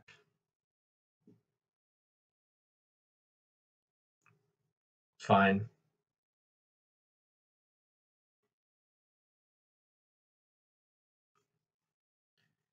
I think because we drew Restoration Angel, I'm going to get the Queller down next turn, even if they don't cast a spell, because then later in the game we can use Restoration Angel to get the Queller back. Our opponent Ancient Stirrings, okay. And they get Thought Knot Seer. Okay, that's great to know. That means that the Spell Queller is going to have a very juicy target here. We'll play the Mystic Gate and pass the turn. I think our opponent's more or less obligated to tap out for the Spell Queller. It's not like they can really, oh wow, and our opponent has just another Tron land that doesn't. Yeah, this is great. Okay, so we'll Spell Quell the Thought Knot Seer.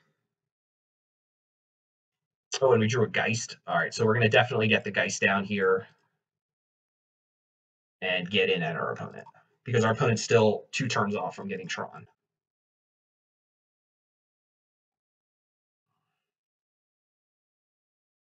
3 turns off of getting Tron. Or 2 turns off still. Okay, so Thragtusk is a good draw from our opponent, and we don't really have a very good way of getting rid of it and the Beast. I think we're going to do one of the patented Geist attack, get the... yeah, I think I like that. So we'll play this Hallowed Fountain tapped. We're going to attack our opponent here. Our opponent's going to block the Geist. And then we're going to Restoration Angel the Geist.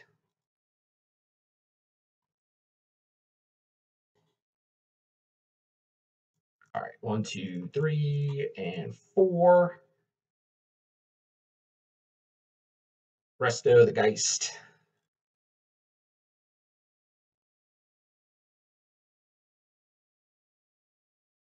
Yep.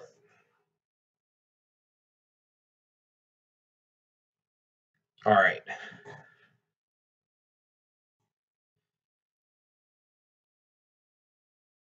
So we have 5. So we have 9 power on board for next turn.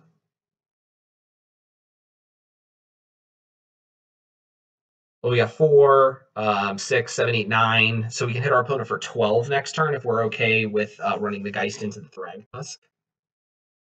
Our opponent found another Expedition map. Okay, so we are going to need to... They found Power Plant and already, so that means that they'll have Tron next turn. You drew Gideon. Wow. All right. So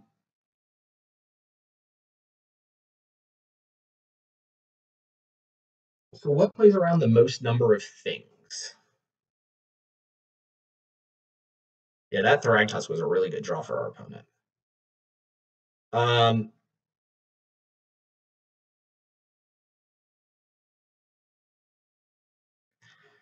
Huh. So we definitely are going to play a land.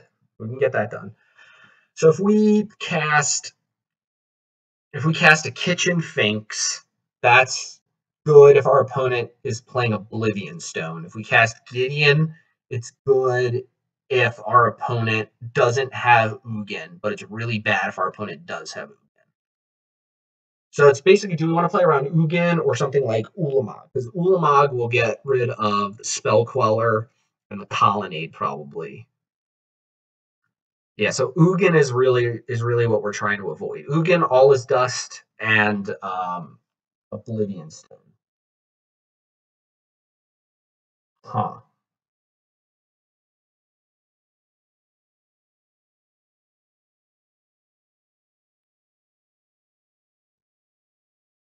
Hmm. So we could get in with the Colonnade, the Queller, and the Resto, which will be 9 damage, which means that our opponent will be dead next turn. Yeah, maybe we'll just do that.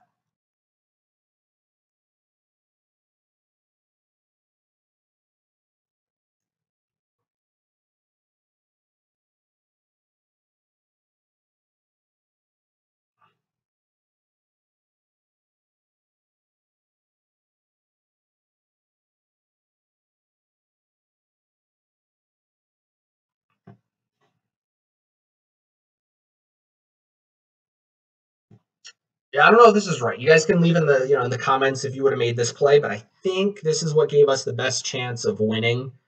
If our opponent has an average or above average draw. If we would have attacked with the Geist, we would have still been able to win through a what's it called, a Oblivion Stone. So maybe that's what we should have done, is played Oblivion Stone, or should have attacked with the Geist there. This line is significantly better if our opponent has Ulamog.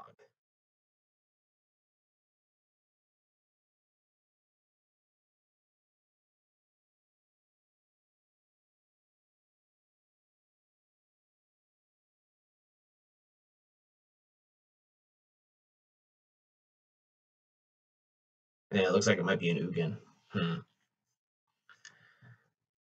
Yeah, so then they can -4 the Ugin. Huh. Yeah, if we were on the play, we definitely would have won this game.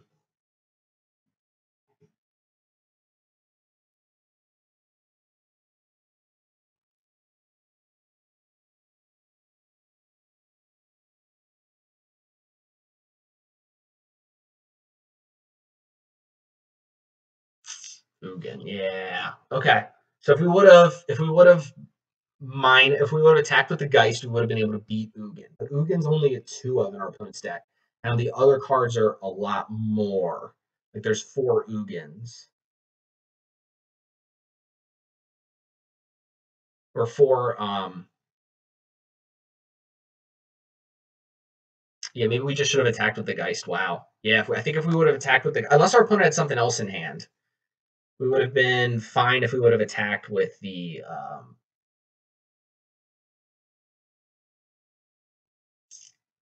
yeah. I don't know. So I guess our opponent will take Detention Sphere here, and then we're just attacking with the Colonnade and making our opponent find an answer for our Colonnade. If they don't have one, then we'll win the game. Our best draw would actually be another Colonnade. Yeah, because if we would have attacked with the Geist, we would have been able to deal 4 damage more last turn and then 4 damage this turn for the win. So I don't know, maybe our opponent just doesn't have it. Oh, great. And we drew another Colonnade for the turn. All right, so that's excellent. So that means that our opponent needs exactly Ulamog. Did they find an Ulamog? No, they found a World Breaker. World Breaker is pretty good, isn't it? But I think we actually still might be able to beat that because our opponent can get rid of one of the Colonnades. But we have Detention Sphere for the next one. We have Detention Sphere for it. I guess we did take out Path. Path would have been great here, but we have already taken that out. So we're going to take 9 damage here. So next turn we have to play Sphere plus Sphinx and then hope to win the next turn.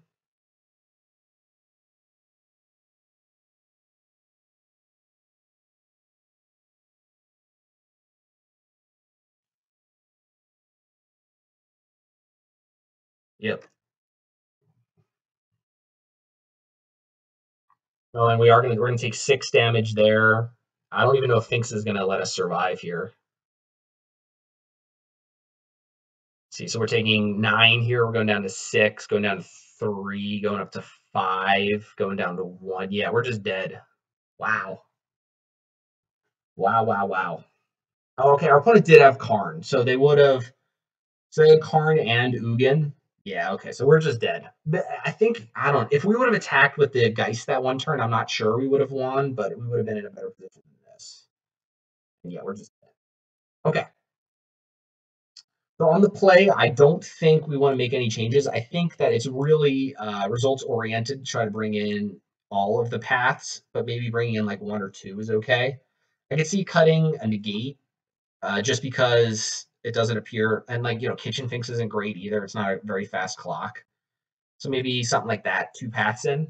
We definitely don't want to draw like multiple.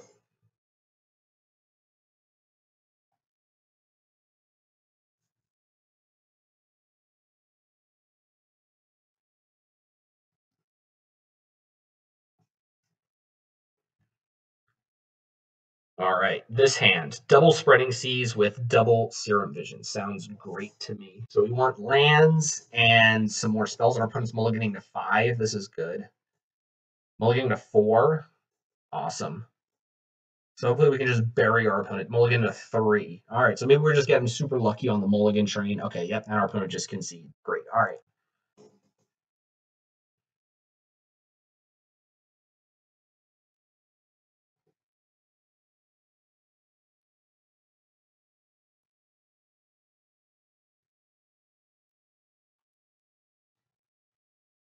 All right, guys, welcome back to the fifth and final match here.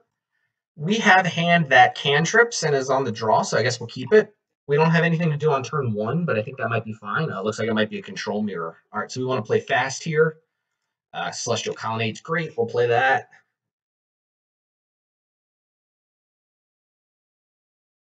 Okay, Storm maybe? No, maybe just Geist. Okay. What did our opponent do with that card? They put it on top. Oh, no, okay, it might be Storm. Okay. Spellcaller is really good against Storm. But we don't have... Huh. Okay. So, interesting things here. We could die if we tap out. We definitely could die. But we don't have a third land. So even if we don't tap out here, so even if we need to draw a land next turn. Oh, I should have gotten an island there. Or should have gotten a plains there. So we can Spreading Seas, which would increase our chances of getting a land and possibly throw off our opponent, but probably not. So if our opponent has the turn 3 kill, we're just dead. If we leave up 2 mana, they might not go for the turn 3 kill, but then we still have to draw a land next turn. So it'll double our chances of drawing a land. There's 21 or 22 in our deck, 22 out of 50, which is not a great percentage. So I think we have to go ahead and Spreading Seas here and just hope that our opponent doesn't kill us. And it was a Finks. So results oriented, we would not have been fine either way. If our opponent doesn't have a land here, we could also be fine.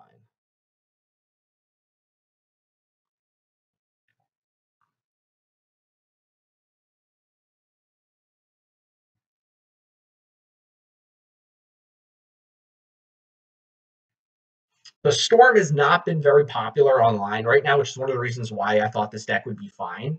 But we've run into a bunch of bad matchups. We ran into 2 Tron decks, a Living End deck, and then this one. And Living End kind of beats up on this deck. We got a little lucky, and also Moto bugged out on us. All right, so our opponent's just going for it, regular, which is interesting. Maybe they're going for goblins, maybe? It's really hard for them to win this on just 2 lands to do the regular. Nope, Electromancer. Okay, so they do have it. That's interesting. Maybe we can throw them off if they get unlucky with these Manamorphos. Okay, they did find another land. Okay, so now we're probably just dead.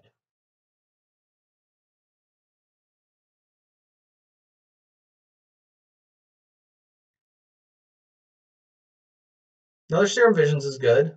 They bottomed with the 2 Serum Visions. Bottom top tier. Do they have gifts? No, just another Electromancer. Wow. Okay, so we survived that. They top bottomed the last time. And we just drew a Island. Huh. Okay, so if we can take them off of red mana, we actually might be in pretty good business here. And we did draw planes. Okay, cool. So we definitely don't want to path them now. But our opponent doesn't have access to red mana. So that's really good.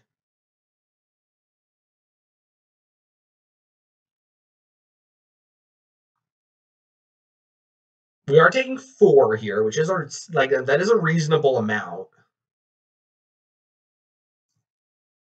Our opponent topped a card, probably like gifts or something like that. So they might have to gift for a way to produce red mana, and they might do it main phase.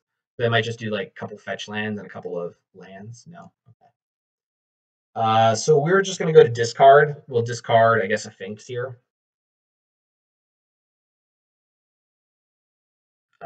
Yeah, we'll get rid of Baneslayer Angel. That's not very good here. I guess it is good if our opponent's going for Goblins. So maybe I shouldn't have discarded that. All right, sleight of hand.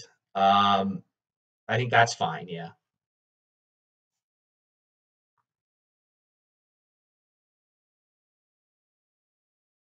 Your opponent found a land, but it's tapped.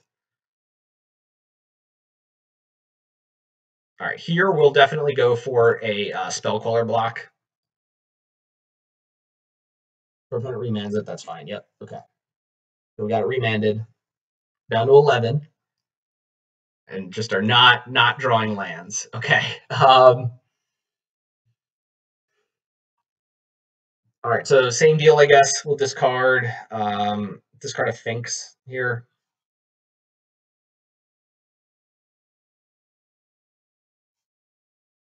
Sure.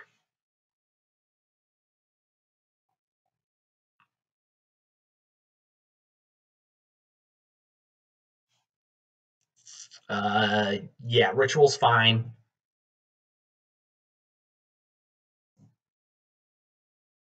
Past in Flames is not fine, so we'll quell that.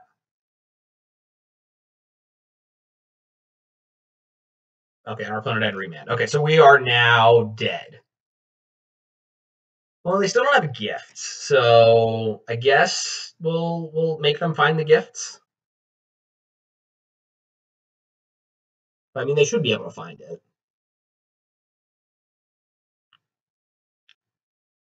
We'll concede to a gift.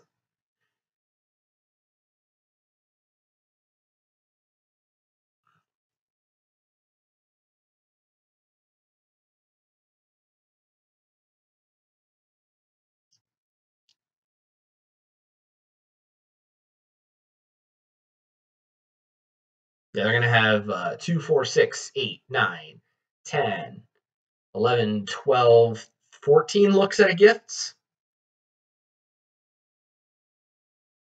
I don't know why they keep adding red mana. Unless they already found it.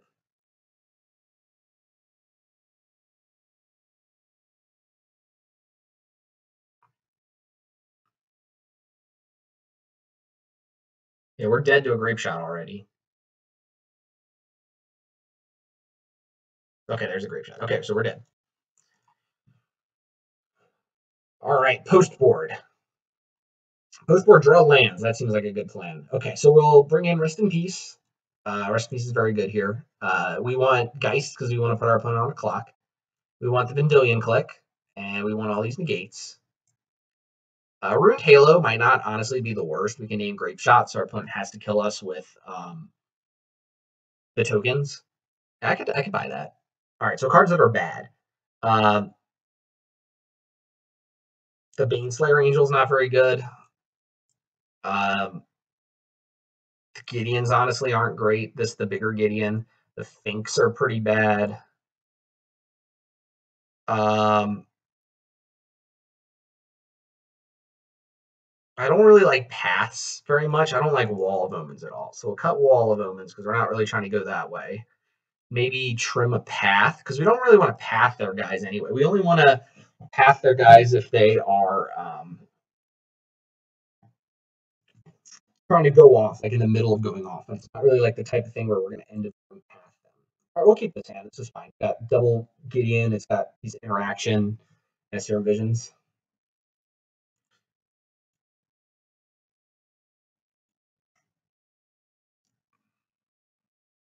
Rest in Peace is great. Second Spreading Seas, I think I'm less interested in. So now we just need a Detention Sphere. Our opponent went to 6, which is good to know.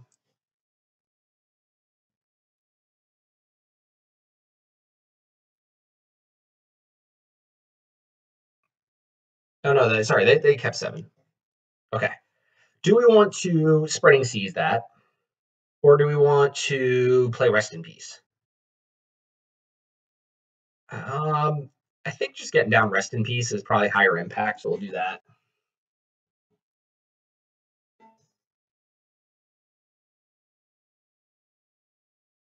All right, Electromancer. Here we'll just get down the Gideon and plus on the Electromancer. We could have Spreading Seas there on the Canal, so our opponent couldn't produce red mana, because they can definitely go off here with Goblins. But we have a lot of outs there, I guess. It would be great to draw an island next turn. I really don't want to draw the plains.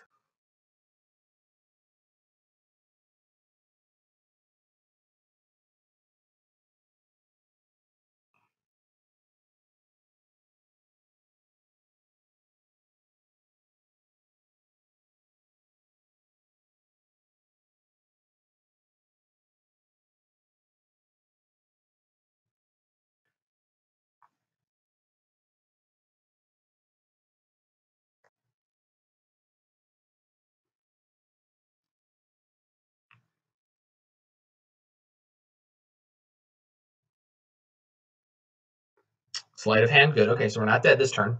I don't think. I guess our opponent could still go ritual into something, but that would be really bad against board wipe. All right, cool. So Spreading Seas, I think we will just go ahead and get down the Spreading Seas here. All right, Restoration Angel. That's not what I was looking for.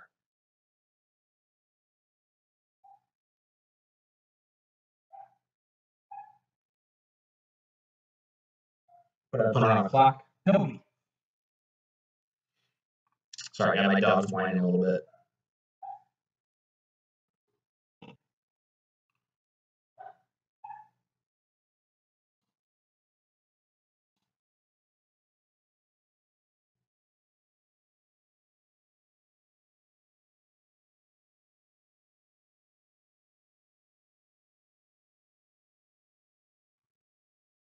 Okay, our opponent Echoing Truths the Rest in Peace at the end of the turn.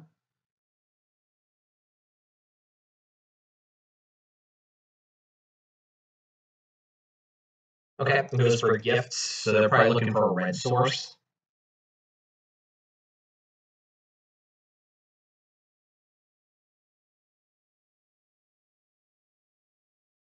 Huh, that's interesting that they... Yeah, it's really interesting that they got the Rest in Peace there, because we could just play the Rest in Peace again. So they might just do like 4 lands here. They might do like Mountain, Steam Vents, Chivalry, or Chivalry Fetch Land or something like that. And then we have to give them a red land, and then they can... Yeah, okay. All right, so the cards that will go into their graveyard are going to be... so we know that they don't have any lands in hand. And if we give them the Metamorphose, they might just be able to go off here. So we'll give them, or we'll give them the 2 other lands.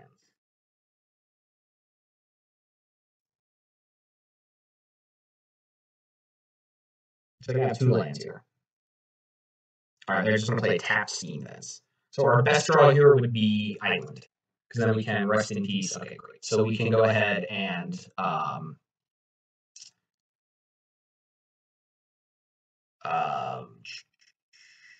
cast the Rest in Peace again, get rid of all of those, and then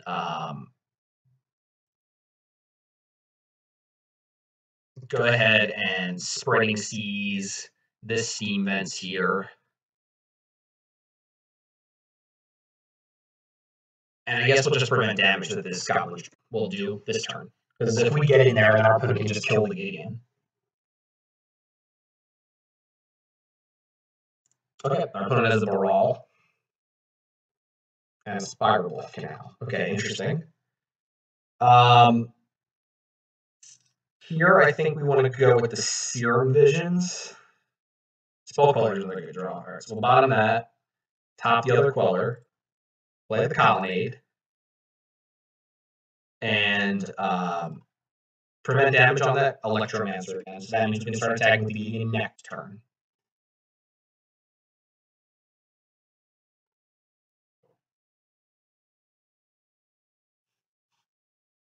Still know that they have a Flooded Strand in hand.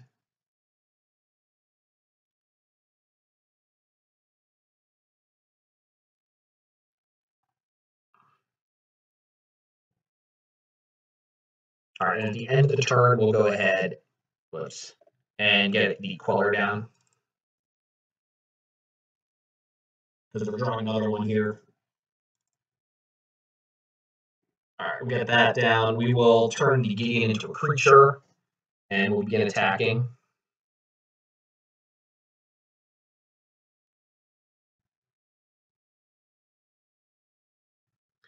Just get in here for 4, that way our opponent can't attack back with both.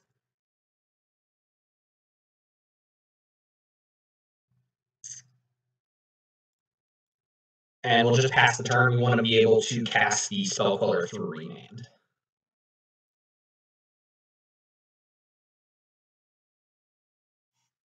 All right, we knew about that card. So we know that all of these cards are gone now.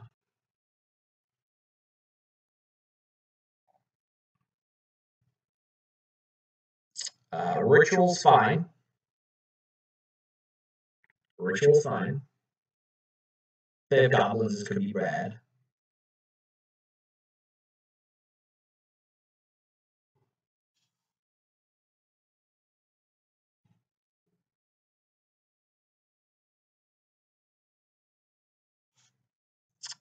Splice Ritual's fine. We don't want to add to their goblin count because it doesn't matter how many mana they have. They have so many mana already. That's fine. Okay, so now they're gonna Great Shot. Okay.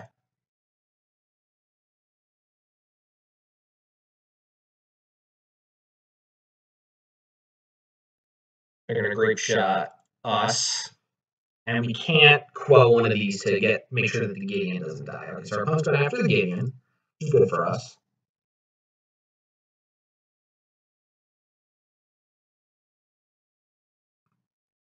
Okay, and they're going to remand the Grape Shot. So I think now, because our opponent has no cards in hand, we're going to go ahead and Restoration Angel, the Spell Queller.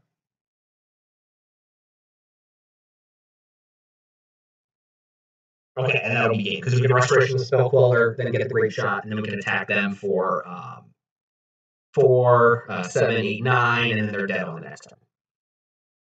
All right, so to get sideboarding here, do we want any different creatures or anything like that in this matchup? No, I think we were pretty happy with what went on there. We still have the 2 Detention Spheres to get rid of their goblins, which I think is enough main deck. I don't think we want to hedge more than that for or against it. Kitchen Face is probably not the greatest. It's a slow clock. It's one of our slower clocks. I'd rather have Geist or something like that, but I think it's probably fine. The Jura is also a way where we can buy ourselves a turn with the goblins.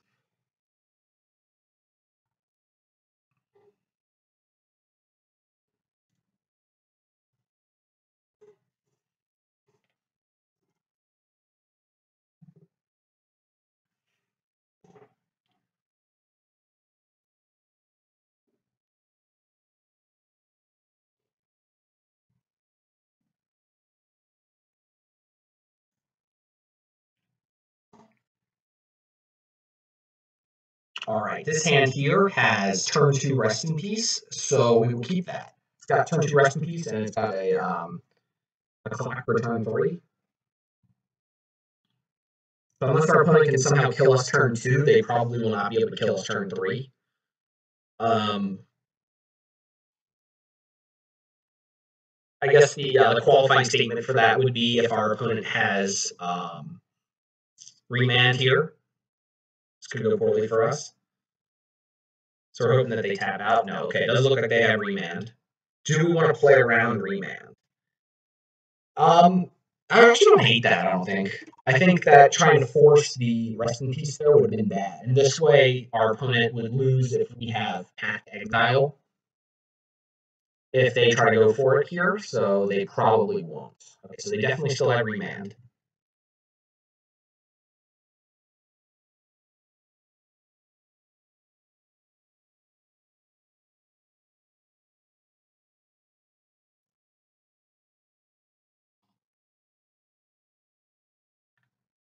Okay, this is a brawl. Nope. Okay, so they don't want to tap out here. So that means they definitely have remand. How do we want to play this knowing they have remand? It definitely involves getting down as Investigate. Do we want to play Spreading Seas or Rest in Peace? I think we want to play Spreading Seas because that way our opponent doesn't know that we have Rest in Peace. Okay, it resolved. Okay. All right, so maybe I played a little scared there, but I didn't want them to remand or Rest in Peace and then know that they had to win next turn, because we could lose here. Okay. So that's fine, yep. Hopefully they go off with goblins. Okay, they got the ritual. Got another ritual.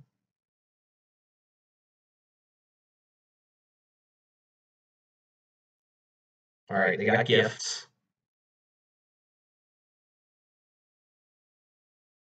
Yeah, I think we should have gone for the Rest in Peace there. Our opponent probably does have remand in hand. Their last two cards are probably like like a cantrip and remand. The way that they played that almost seemed like they had to have remand. Either that or they were just, they were trying to get us. Well, they already have. So I guess if we put two rituals in the graveyard, then they can go up to 4 mana, and then it's only 3 mana to cast Past in Flames. So I guess we want to put Manamorphose in the graveyard and Past in Flames in the graveyard, I guess. But yeah, I'm fairly certain they already had remand.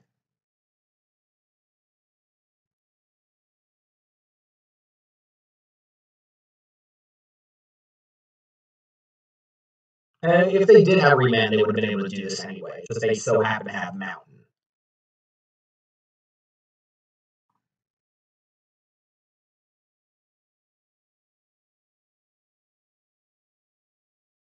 All right, so they only have 2 blue, which is good.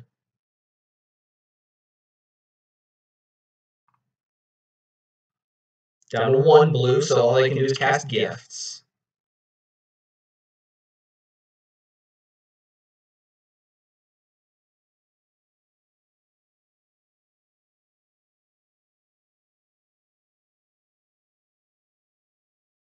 All right, so the fact that they don't have blue mana means that we might be able to finagle a situation here where they have to go off with goblins. They might be able to go off with both if they already have them in hand, but we might be able to get it so that they have to go off with goblins. We want to make sure that they can't cast Manamorphose, if possible. Okay, well, let's see. So we can't really beat Blood Moon. That has to go away. So if we do Blood Moon, Manamorphose, then they can. Yeah, then, okay. So this actually gives us an out. They're going to go ahead and empty the warrens and then grape shot us. Okay.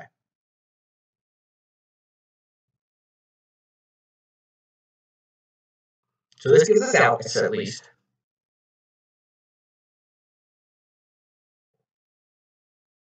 We're going to be dropping down to like 2. I believe it's 2 here after this. So then they're going to grape shot us for 16 and attack us with Brawl. So we'll go down to 3. I don't know, they played Brawl this turn. But they didn't play Grape Shot. That's interesting. I guess they're trying to go off next turn with it or something. So we will have to go ahead and Tension Sphere, the Goblins here.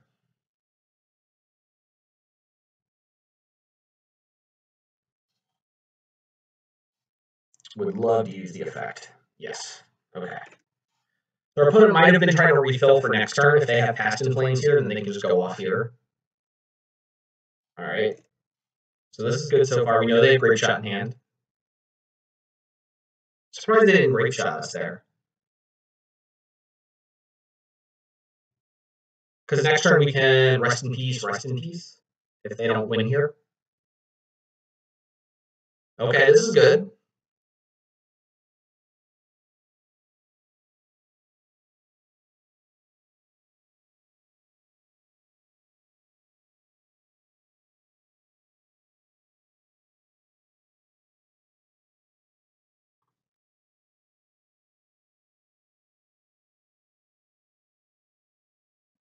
All right, excellent.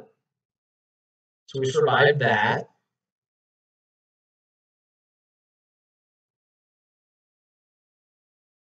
All right, if we draw a land here, we're in great shape. No, we didn't. Okay, of course not.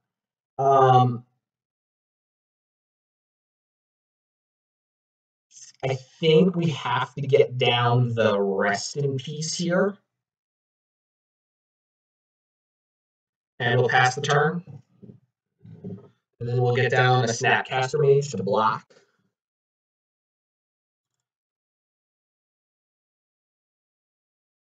Or no, we'll take this. Okay. So yeah, we'll take this.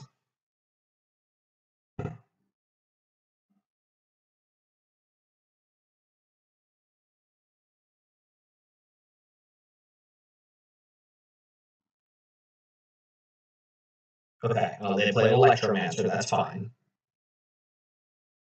All right, and then we will flash in a Snapcaster Mage. Okay, that's fine. All right, we drew a land, which is great. We still know they have Grape Shot in hand. So if we can't just play, I would love to just play Gideon here, and then we have 2 blockers, but then we're still taking 6, and our opponent only needs to cast 5 spells, which they can pretty realistically do. So I think we have to just go ahead and Detention Sphere the 6 goblins.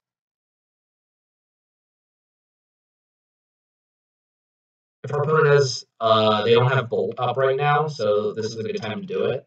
Okay, cool. And then we get to play the Plains and hold up Negate.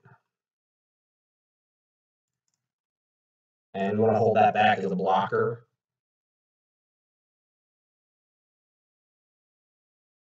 Sleight of hand's fine. If our opponent casts the Ritual, we'll negate it.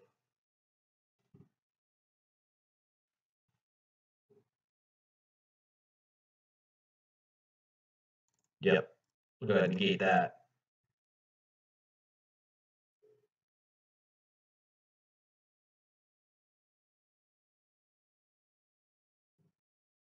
Okay, opponent remands it.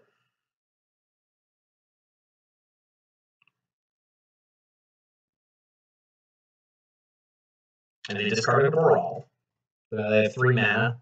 There's 4 spells cast already.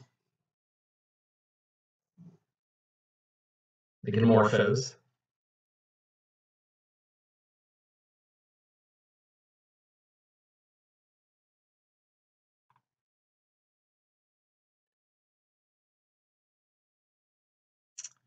They need to hit Storm count 10 here in order to win. Right now they're at 8, so they need 2 more spells.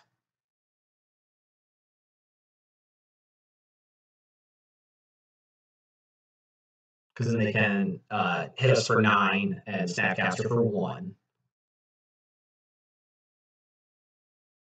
So do they have this remand? They have another remand, we're dead.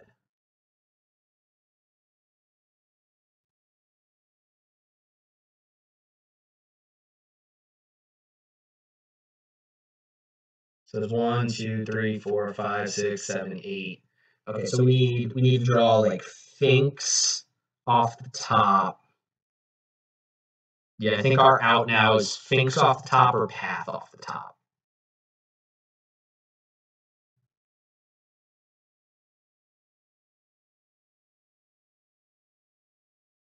Yep, that's fine.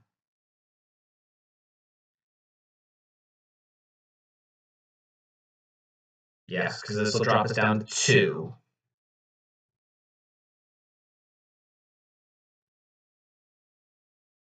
Okay, we drew Queller. So we can Queller negate still. Okay, so I guess that's our plan now, is to Queller negate.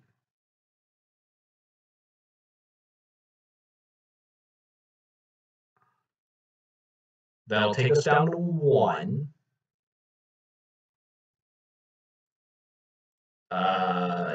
Blue, there we go. Okay, so like that.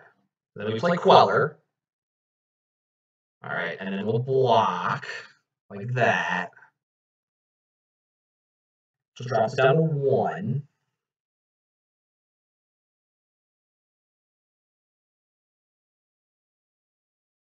All right, still not dead. Rest is a great draw. So we're just going to pass here.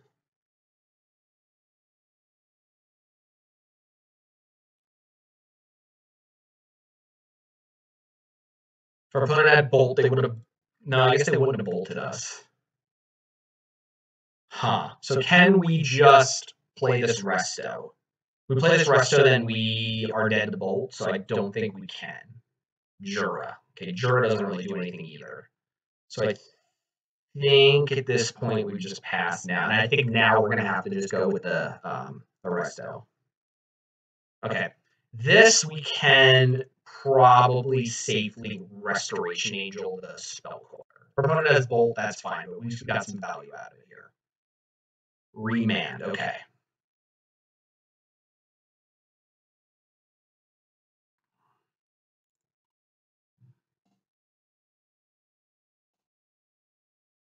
Okay, they discarded a Brawl. See what they put on top. They put bottom and top. Okay, the top is scary. It must be a bolt, because they just have the sleight of hand here.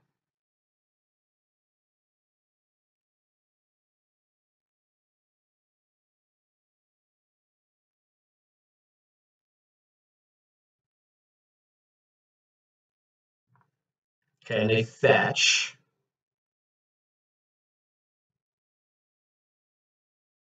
Manamorphose, okay.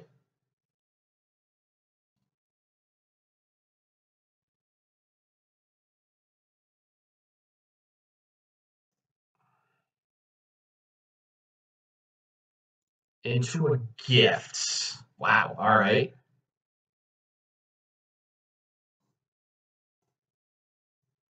So we'll look from this pile what we can beat, what we can't beat. They have 1 mana up.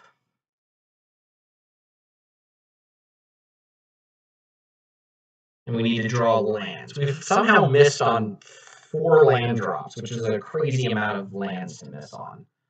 All right, so we can't beat...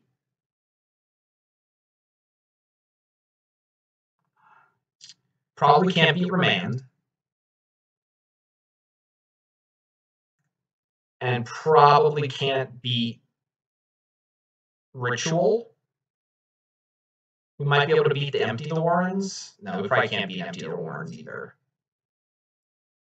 Okay, so we'll give them Ritual and the other thing. What was the other one that we got rid of? So we couldn't beat Remand? Okay, yeah. So they got a Ritual.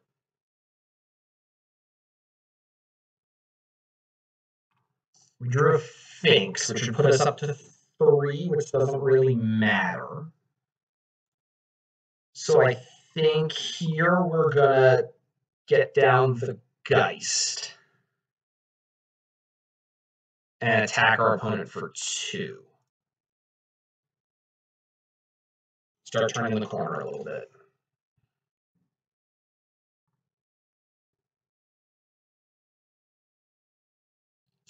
Okay, Electromancer's fine.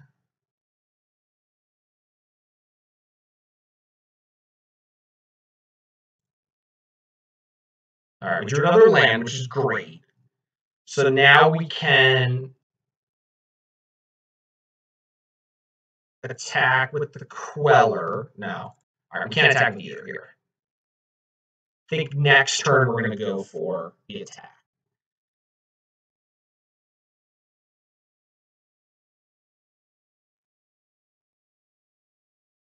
All right, and at the end of the turn, we'll get the resto down.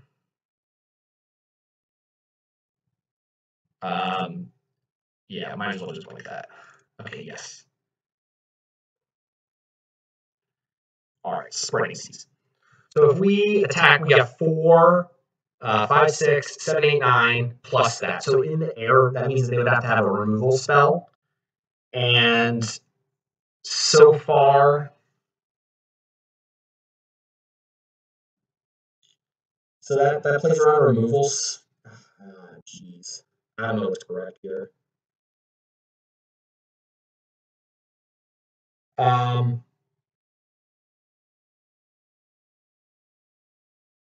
Wow.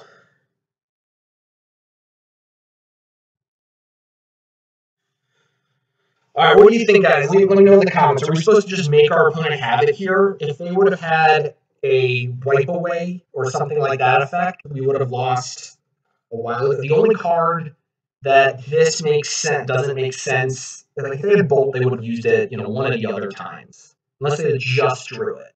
But even if they just drew it, yeah. So it's Bolt and that other card that I'm worried about here.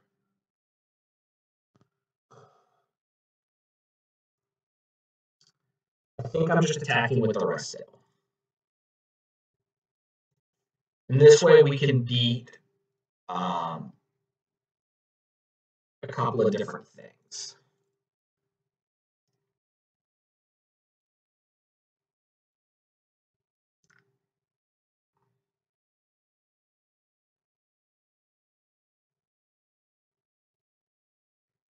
Okay. So our opponent has to do something here or they're going to be dead.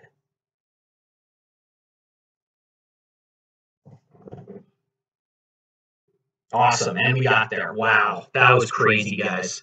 Well, I hope you saw the power of this traditional blue-white, no Jace. Very, very straightforward, interesting, fun magic. Yeah, that was great. I think we played everything relatively well, except for that one Tron matchup, but we lost horribly anyway, and I was very pleased with what happened. But please let me know feedback on this video. Did you like it? Make sure you subscribe, like the video, and I'll be back with more content soon. Thanks, guys.